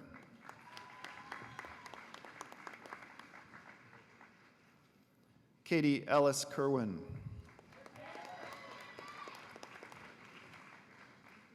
Alexis Kittle.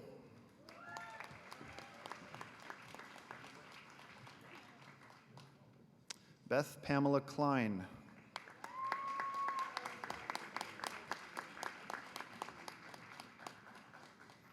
Matthew Stephen Klingspan.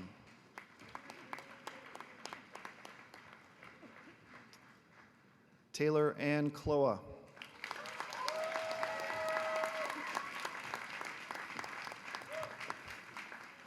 Jacqueline Mary Knightley.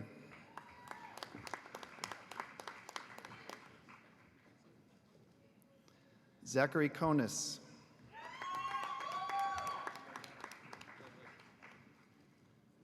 Colleen Aaron Kepke.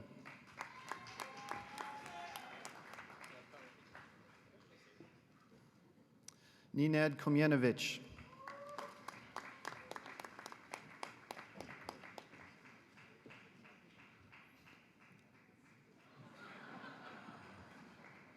Haley Lynn Konitzer.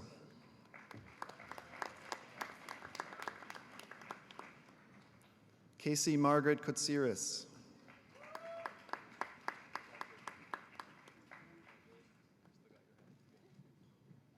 Katrina Marie Kutalis.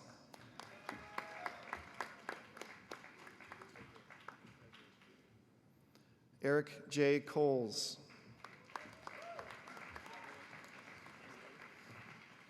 Taylor Brandel Kraft.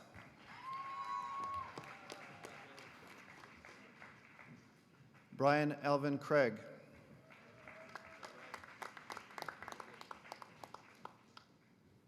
Rebecca Kathleen Cron.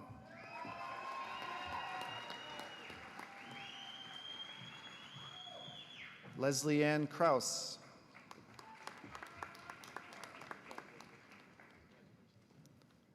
Daniel John Kirch.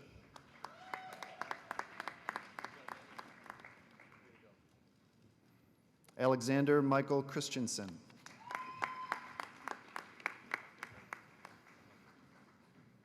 Joshua M. Kraniger.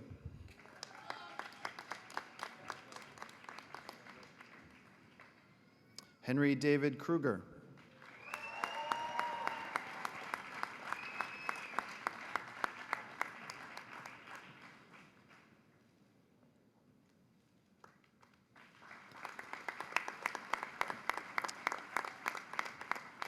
Brendan John Kroll.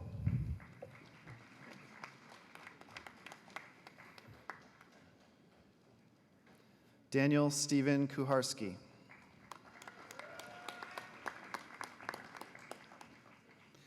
Tamara L. Kylo.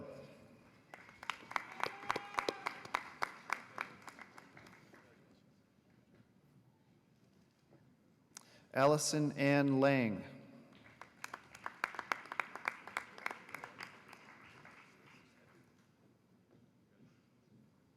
Elizabeth Nicole Lanham.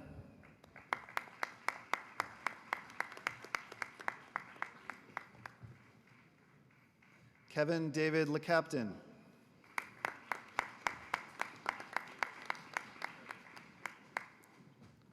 Kiston James Lee.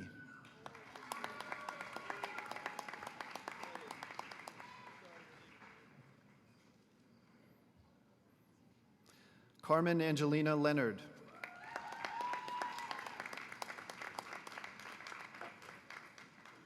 Corey Elizabeth Sophia Labera.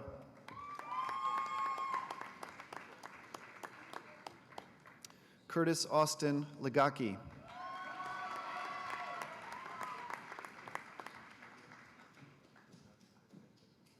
Jennifer Nicole Lila.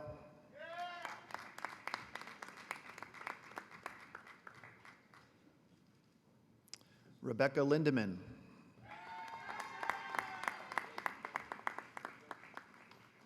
Lucas Andrew Linder.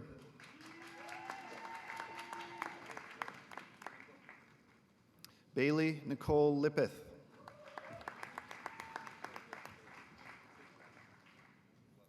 Jordan David Lepiet.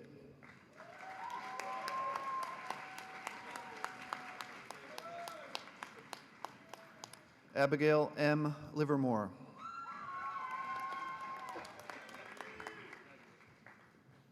Isaac Alfredo Lopez.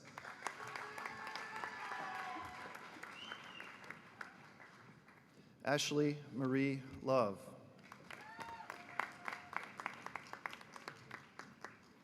Samantha D. Lucas.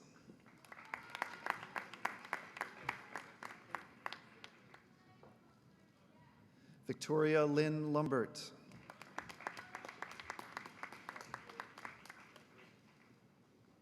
Amelia Jane Mashieski.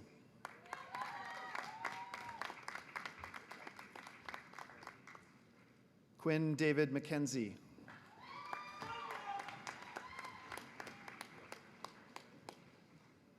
Megan Louise Malone.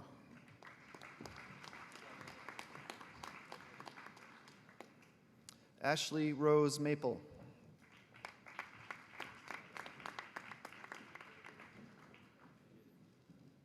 Benjamin Nathan Massett.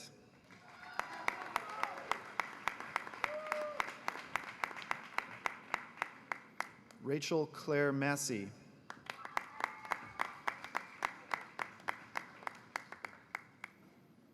Marissa D. Matheson.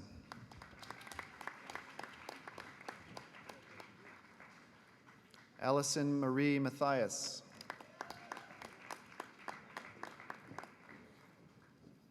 Ellis Michael Matthews.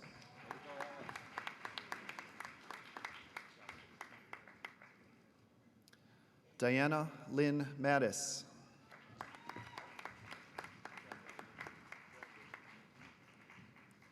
Robert Charles McGullivy.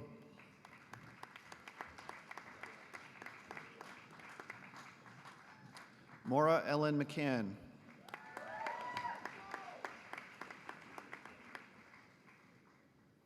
Aaron Glenn McCook.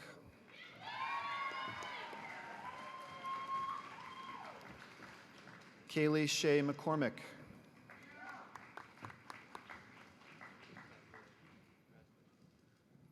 Michaela Marie McGovern.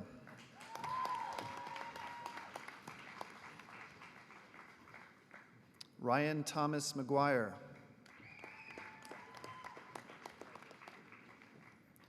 Chelsea Renee McKay.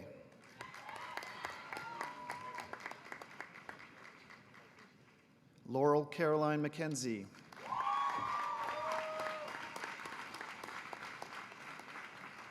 Shayla Danielle Meta.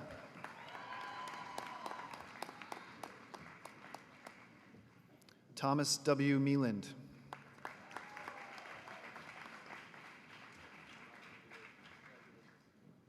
Lucas James Menkowski.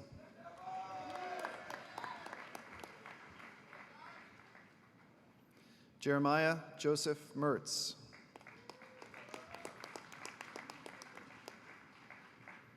Kayla Marie Meyer.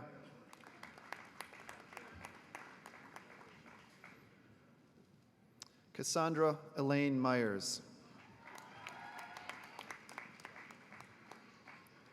Jacob Bentz Michaelis.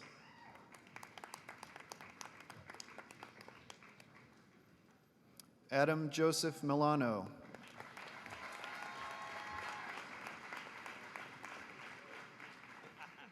Emily Helen Milas.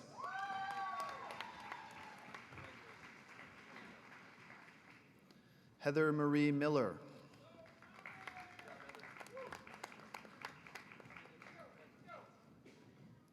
Natalie Marie Miller.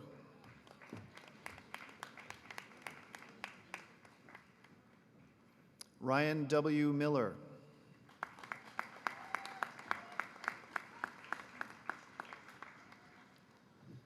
Tyler Nicole Miller.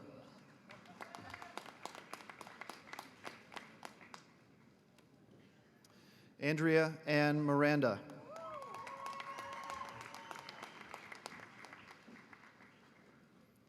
Angela Marie Mitek.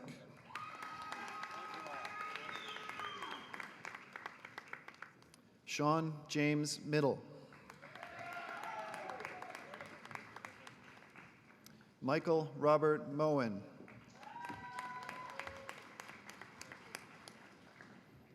Manar T. Muhammad.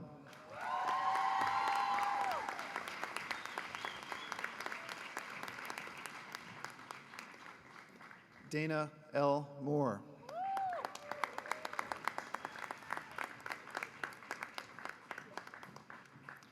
Aaron Nathaniel Morris.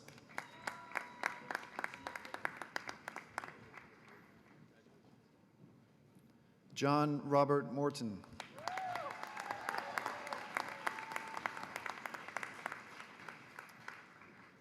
Abigail Catherine Moss.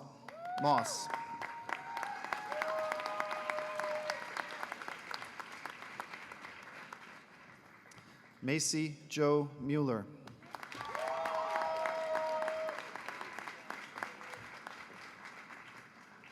Holly Joyce Munchow.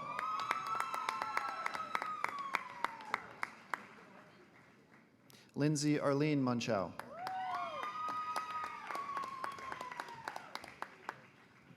Rick L. Muhammad.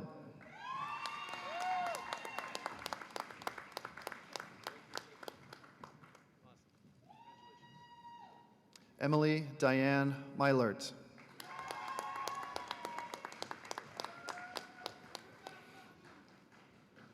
Paige Alexandra Myers.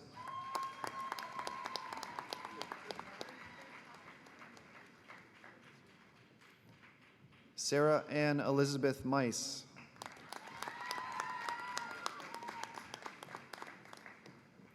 Sherilyn Dawn Nader.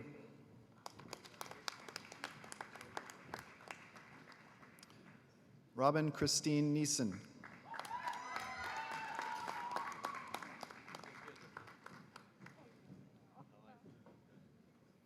Alicia Nicole Newsom. Dana Michelle Niven.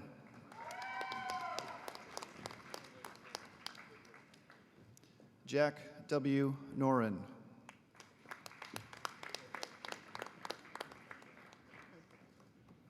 Rachel S. North.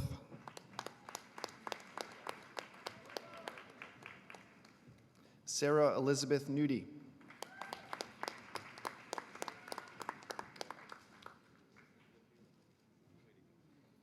Michelle Marie Nutzman.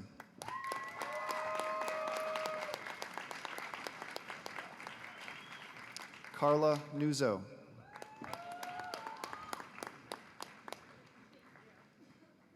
Erin Elizabeth Oakland.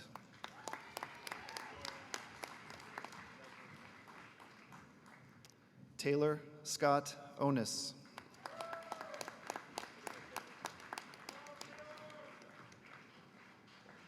Kyle Patrick O'Brien.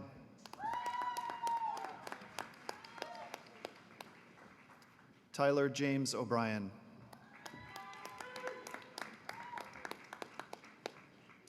Magdalene A. Odiambo.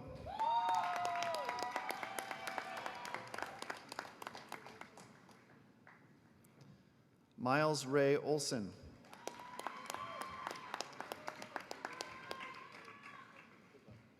Elizabeth K. Olson.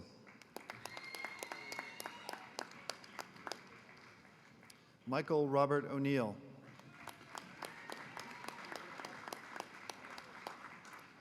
Kristen Marie Orban.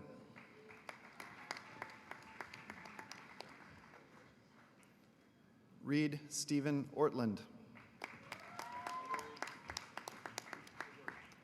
Becca Cheryl Owens.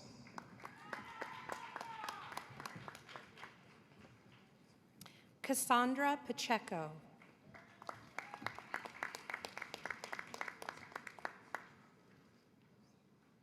Jack Andrew Paulman.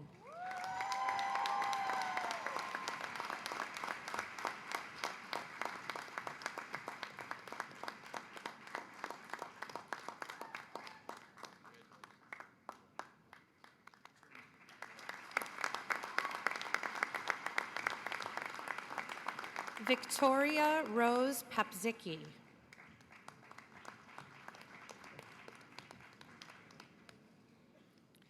John D. Parrish.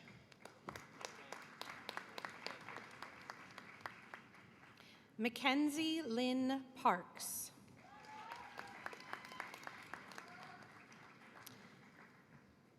Joshua Brant Parton.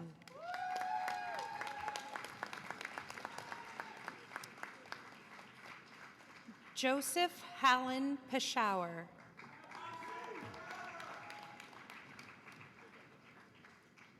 Mitchell J. Pellish.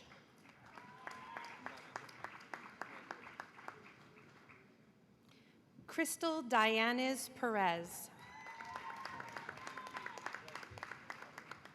Sabrina Marie Perino. Paige Michelle Perto. Caitlin Marie Pesky. Cara Passetti.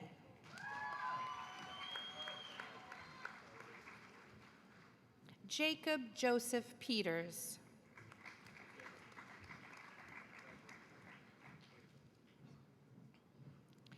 Kesley Christine Peterson.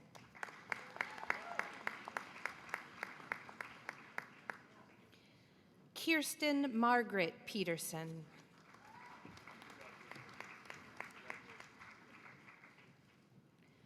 Lucas Donald Petrin.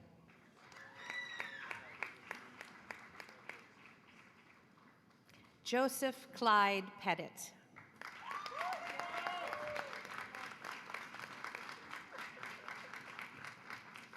Seth Rush Petty.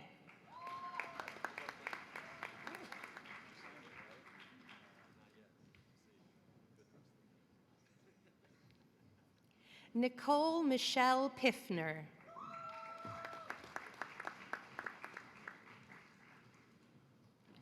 Joanna Pearl Phillips.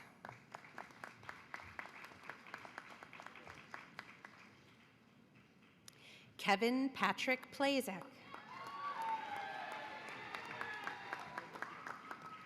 Nicole Louise Plinska.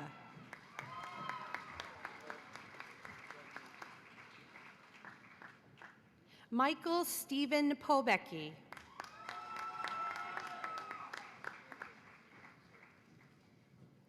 Julie Christine Podoba.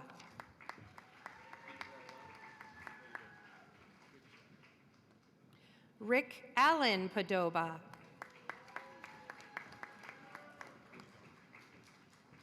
Rachel Patricia Post.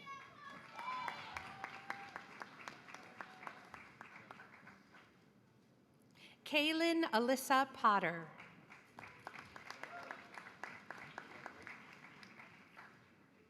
Margaret Lynn Potts.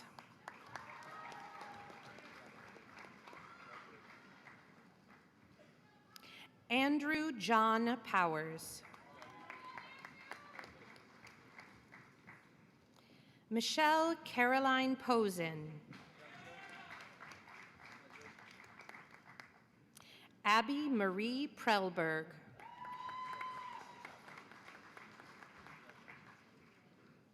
Nathaniel Lee Princeton.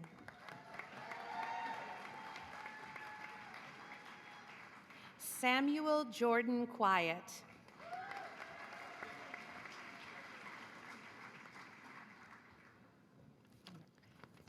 You're not Colin. Are you Marissa? Marissa Ranney.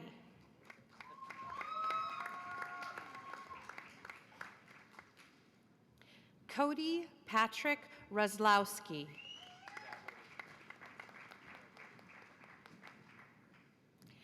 Hannah Jane Rutkowski.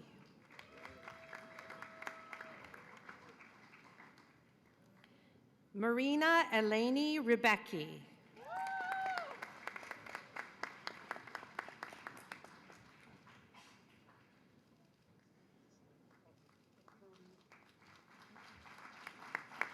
Thomas John Reddington.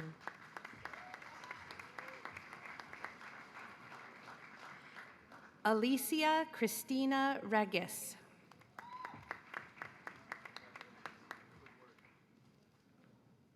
Amanda Lee Riley.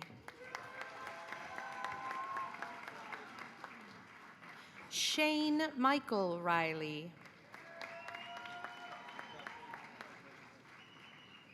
Megan Marie Reinecke.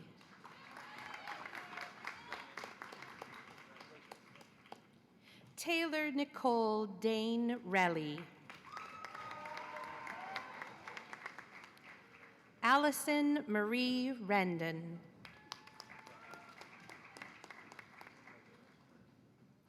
Marion Elizabeth Repp.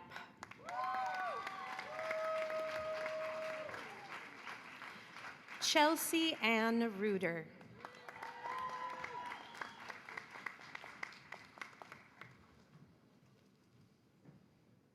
Kristen Marie Reynoso.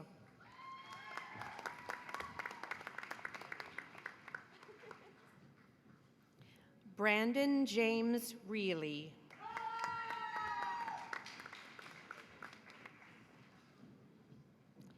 Keaton Nicholas Riley.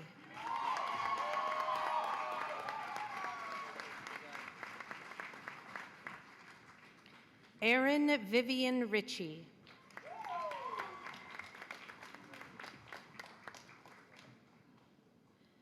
Juan Andres Robles.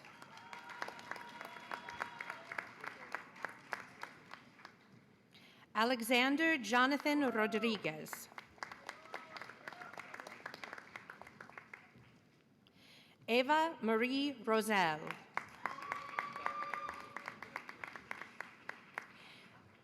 Bethany Marie Rombalski.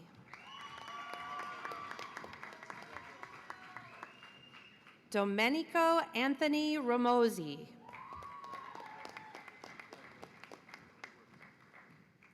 David William Roney.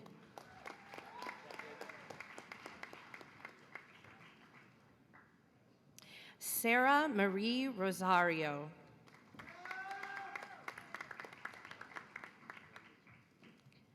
Helena Marie Rosenmeyer.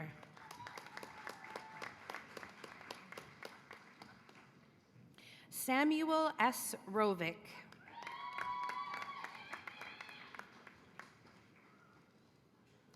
Daniel Ortiz Ruiz.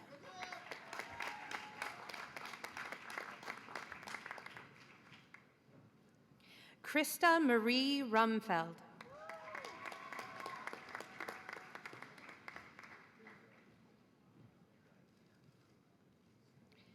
Tessa Jean Rundle. Christina Rimsha.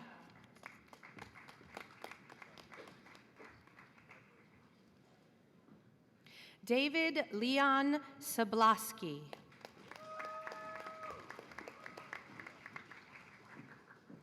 Carl Robert Sanger.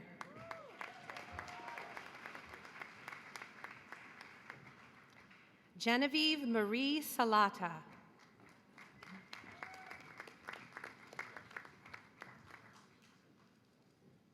Joyce Salazar.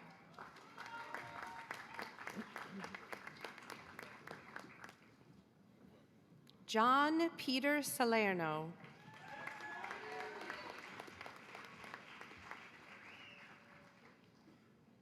Gracie Ann Sanchez. Taylor Reed Sanders.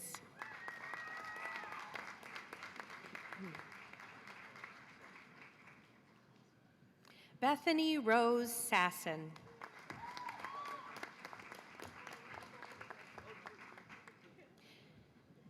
Timothy Stephen Scaramuzzi.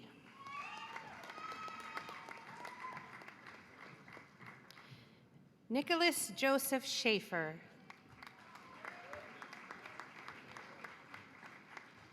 Frank Schaus.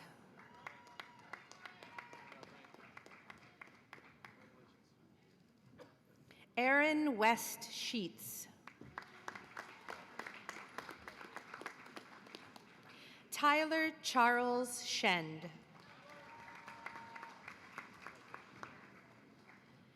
Andrea Suzanne Scheuerman.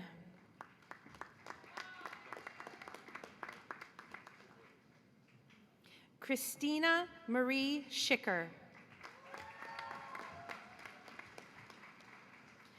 Timothy William Schmidt.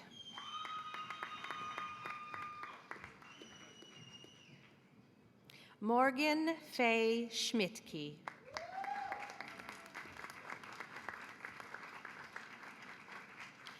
Taylor Ann Schneider.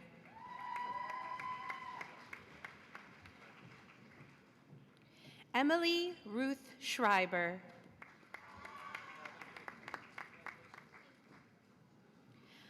Todd Oliver Schulter.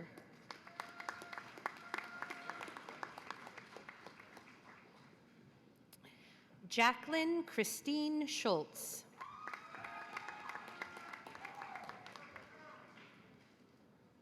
Courtney Ann Schumacher.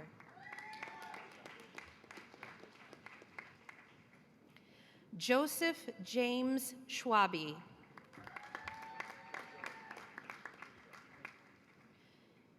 Robert William Schwartfeger, Jr.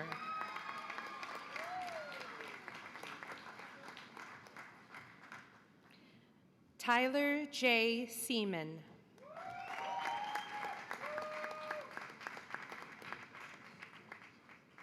Diamond Taylor Sievewright.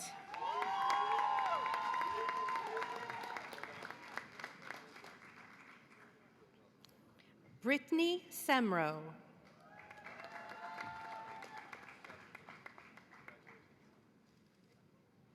Crystal Ann Senholz.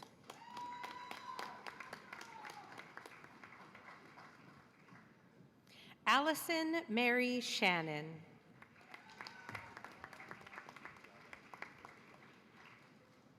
Clarice Rose Shaw.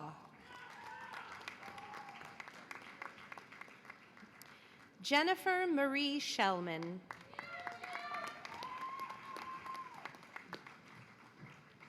Hannah Susan Shepard. Kellen James Sherman.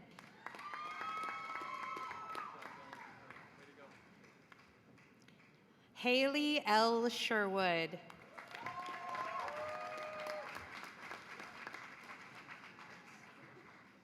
Heidi Lynn Shoemate.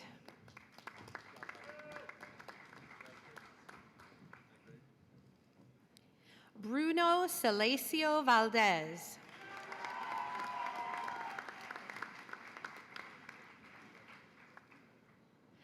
Adam Joseph Simoncelli.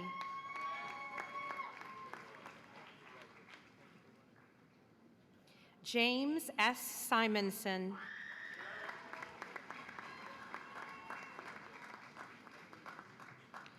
Jarrett Thomas Simonson.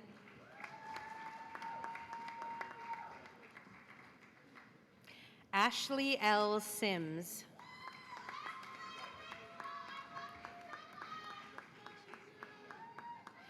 Sarah Carlene Singer.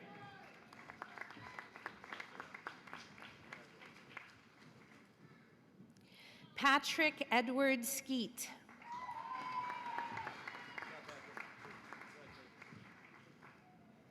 Jacob Matthias Sklina.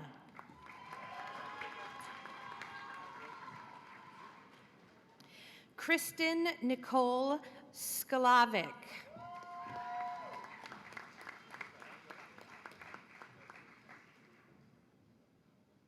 Michael Lance Slonson.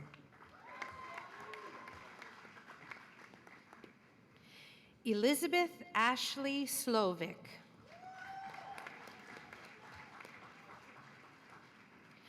Cameron O'Reilly Small.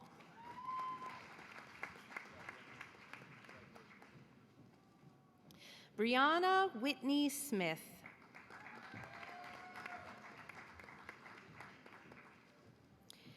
Haley Hester Smith.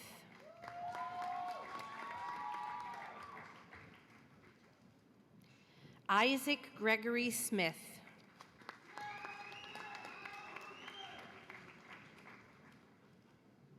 Madison Margaret Smith.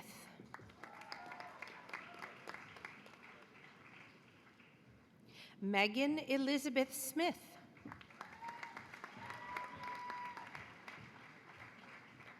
Nathaniel James Smith.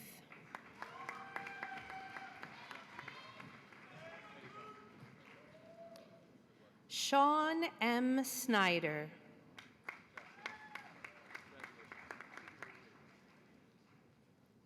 Taylor Maureen Sopron.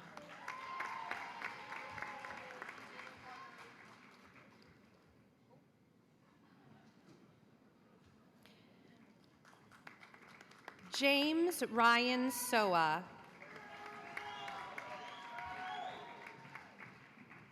Kimberly Sharon Spangler.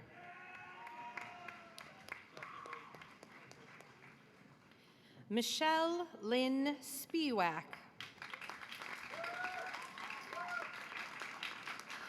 Leroy Marcus Sprosty. Peter James Sproul.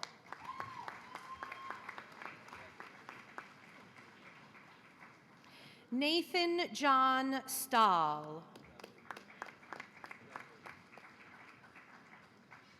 Elliot Harold Yvonne Staller.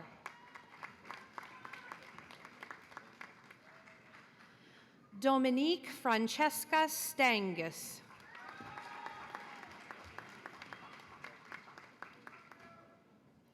Samantha Diane Stanley.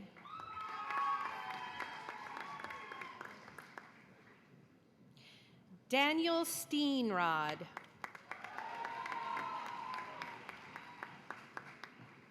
Jocelyn Eve Stefanik.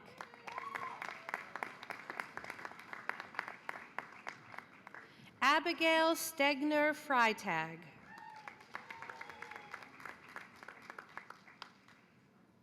John Anthony Stevens.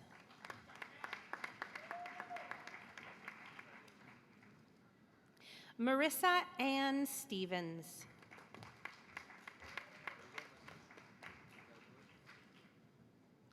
Robin Stolenwork.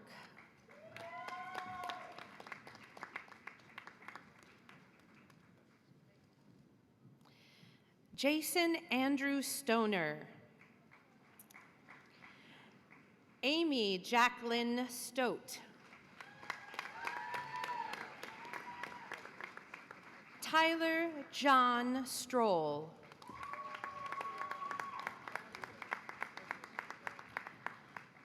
Joshua C. Sullivan.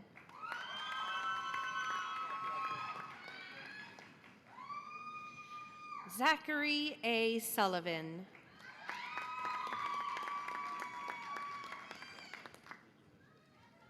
Samantha Ruth Swain.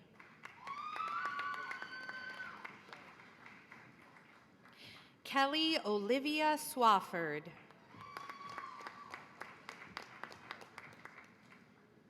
Hannah Elizabeth Tatanen.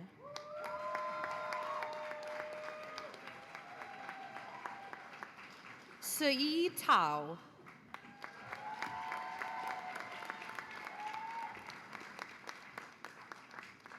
Christopher Thomas Telfer.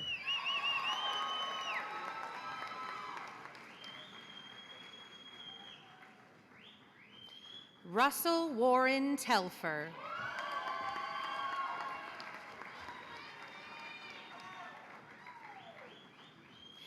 Olivia Marie Tenbush.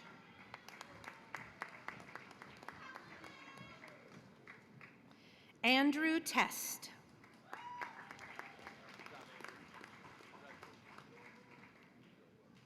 Tanner John Thomas.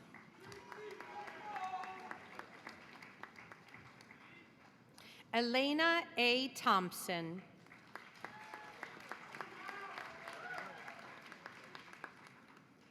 Samantha Lynn Thone.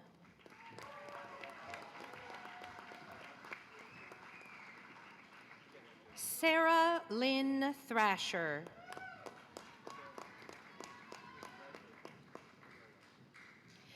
Tiffany Nicole Tiskus.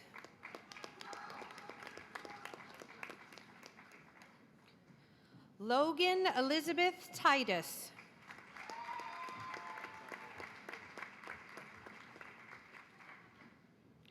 Nicholas Loritz Tollefson. Benjamin Michael Tompkins.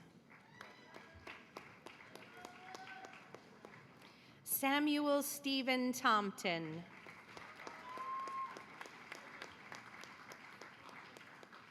Brooke Ann Tanyan.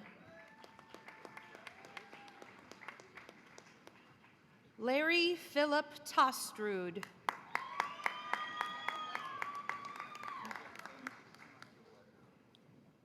Elizabeth Georgia Tontis.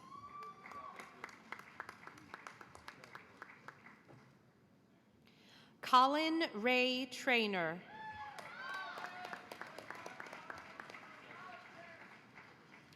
Matthew R. Trainer.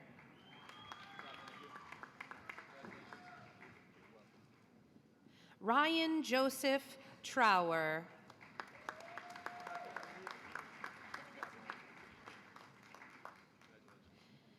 Cody Lynn Tucker.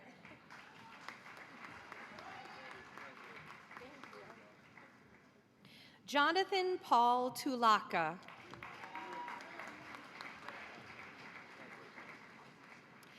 Kelsey Ann Tilkowski.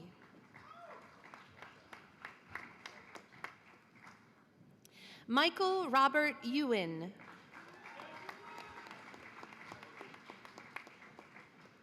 Erin Elizabeth Ulanowitz. Sarah Danielle Unterschein. Elizabeth Ann Valentine.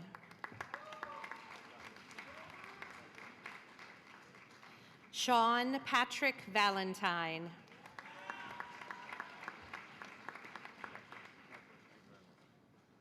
Adam Leroy Van Pay.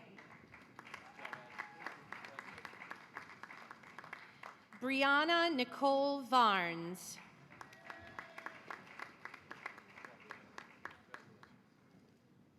Marissa Ann Vavra.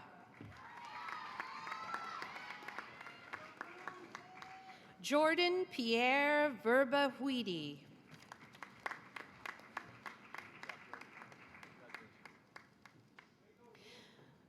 Kristen Marie Verdorn.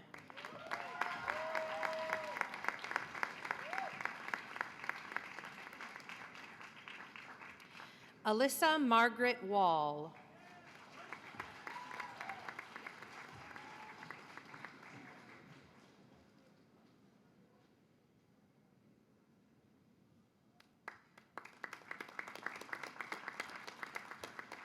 Brittany Elaine Wallace.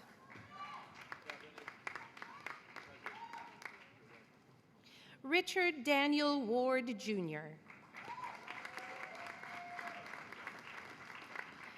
Joshua Aaron Warner.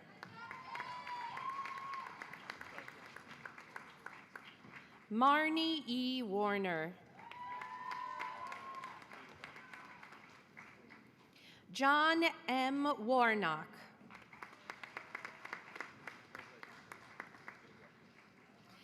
Lisa M. Webb.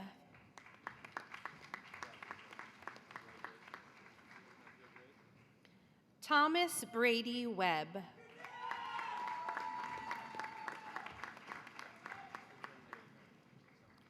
Benjamin John Weber.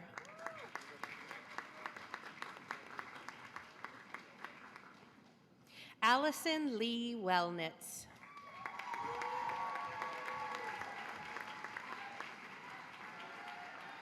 Natalie Elizabeth Wells.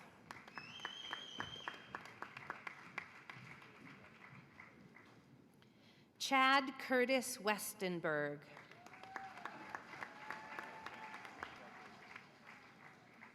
Erlyn E. Wheeler III.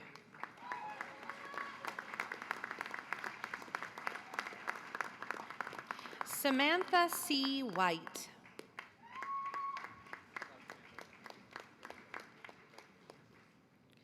Alec David Wilkinson.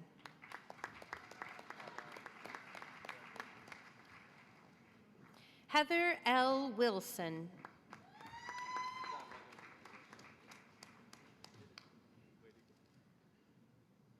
Tammy Jean Wisniewski.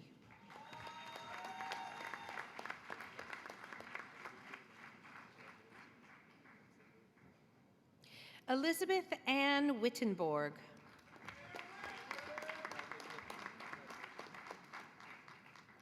Tyler James Witzlub.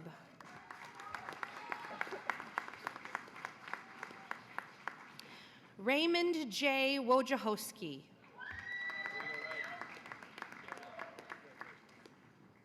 Rachel E. Wolford.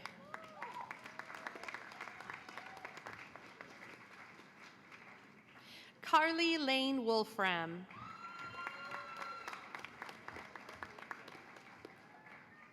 Tanner Charles Wood.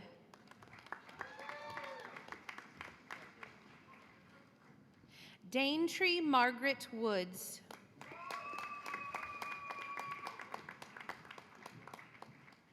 Sarah Catherine Wookty.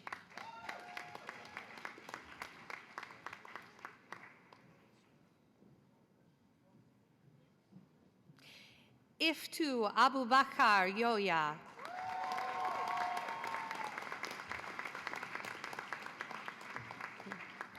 Rocco Giacomo Zaccaro.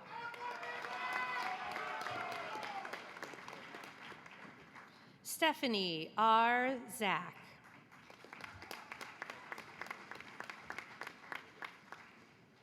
Zachary Mason Zombo.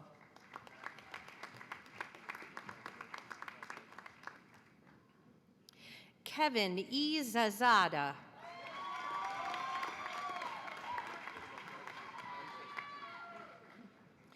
Zar Zeman.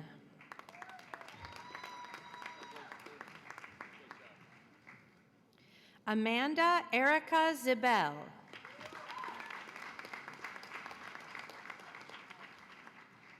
Robin Crane Ziggis.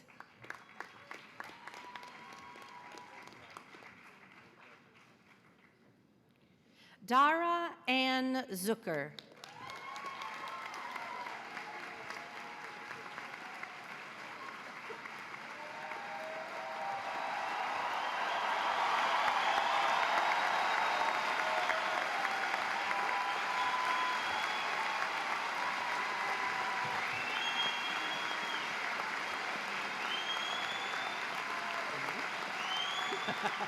Mr. President, the class of 2016.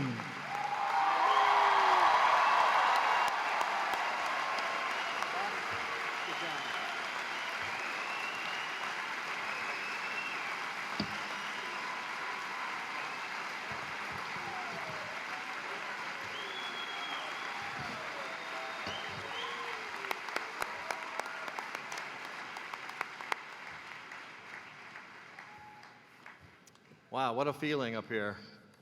I've said this many, many times, but I wish everybody could stand in my spot right there where the two footprints are. So in case I get wandering, and feel the power and the positive energy that's coming out of these young people's hands and eyes. Most of the eyes I saw were glistening. Most of the hands I felt were sweaty.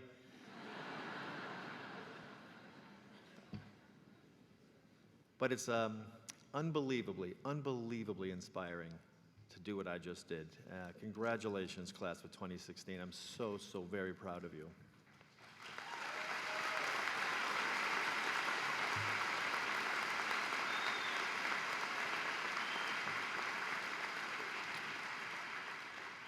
So just a few more minutes and we can all make it to the facilities.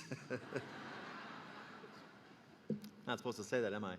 I'd like the audience to remain seated for a moment and the graduates to please stand.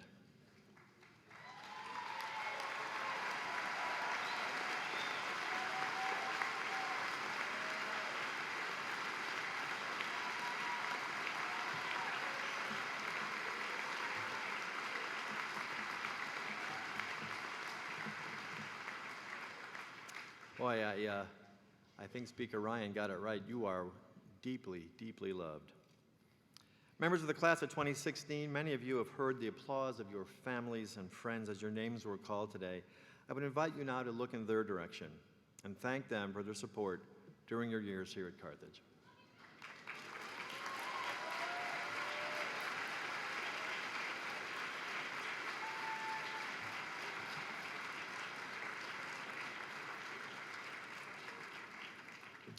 You might remember this from 4 years ago. Okay, sit down. If you don't mind, I'd like to ask you for a few more rounds of applause, everybody. The amount of hours that goes into making a large event like this so successful is a huge undertaking. And I want to express our appreciation for the staff here at Carthage that worked so hard to make this great day happen. Thank you very much, staff.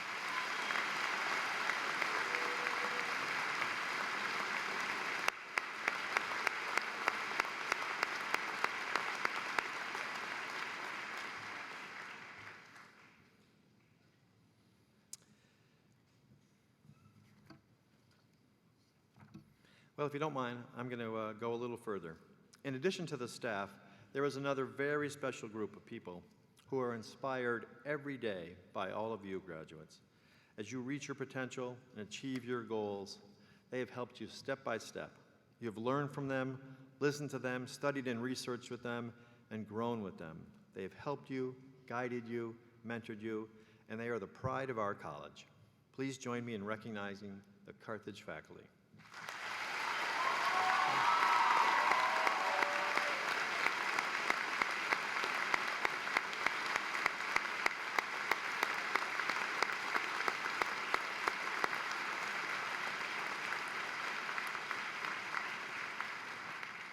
And if you can take it, one more moment to thank again all our students who sang and read and prayed, to Gabby for her fabulous speech, to our honored guests, Mayor Bosman and Professor Riggle, and a special thanks once again to Speaker of the House, Paul Ryan. Thank you very much.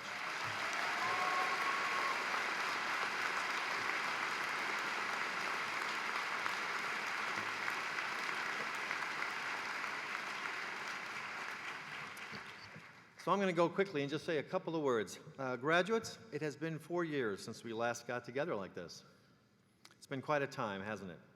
It has flown by, but think of all the things you have done and accomplished. Since we both entered the TARC about 4 years ago as newbies on this campus, so much has happened.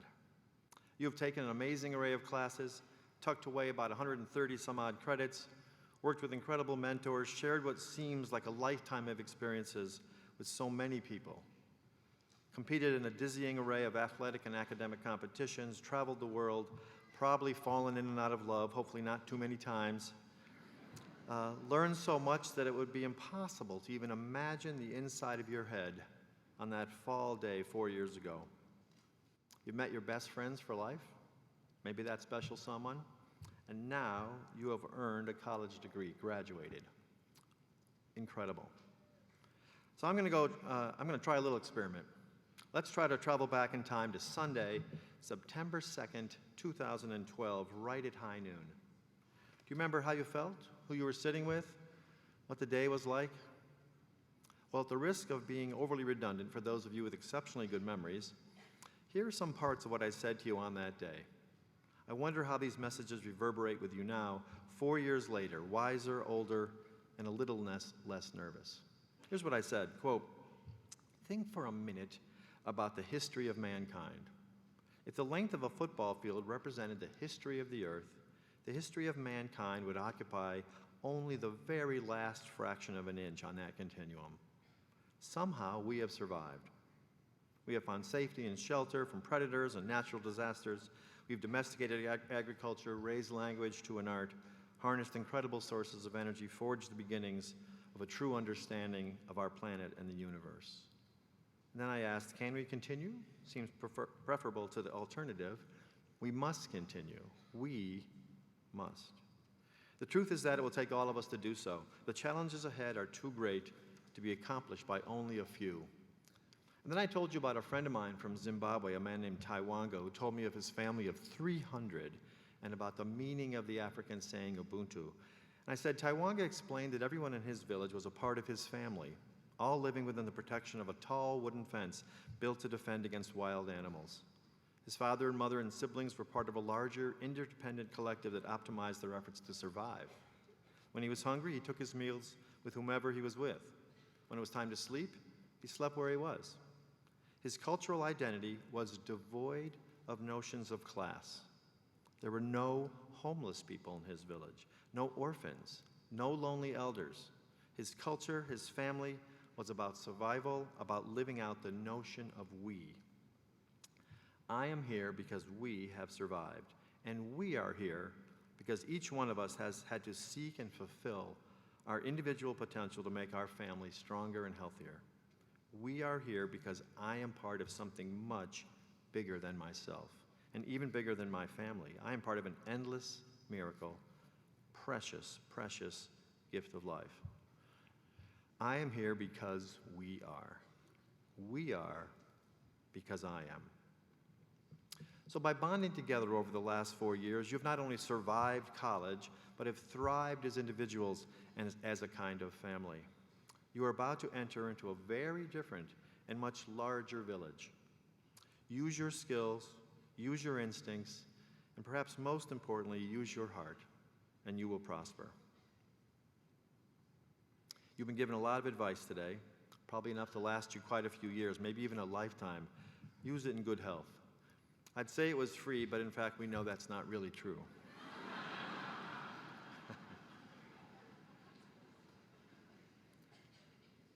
We did one more thing together on September 2nd, 2012. Perhaps you remember. Shall we try it again one more time? Are you ready? College!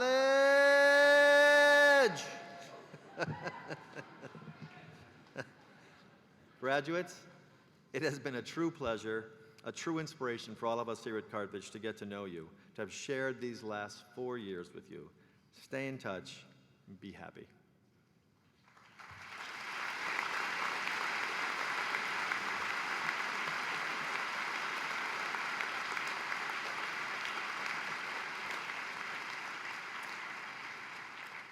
Thanks, everybody, for participating in this beautiful, beautiful day. At this time, we're going to ask all members of the audience to please be seated while the Carthage Choir comes out and performs a choral benediction, the Blessing of Aaron. And remain seated, please, for the recessional. To the class of 16, what a tremendous moment. Congratulations one last time.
Thank you.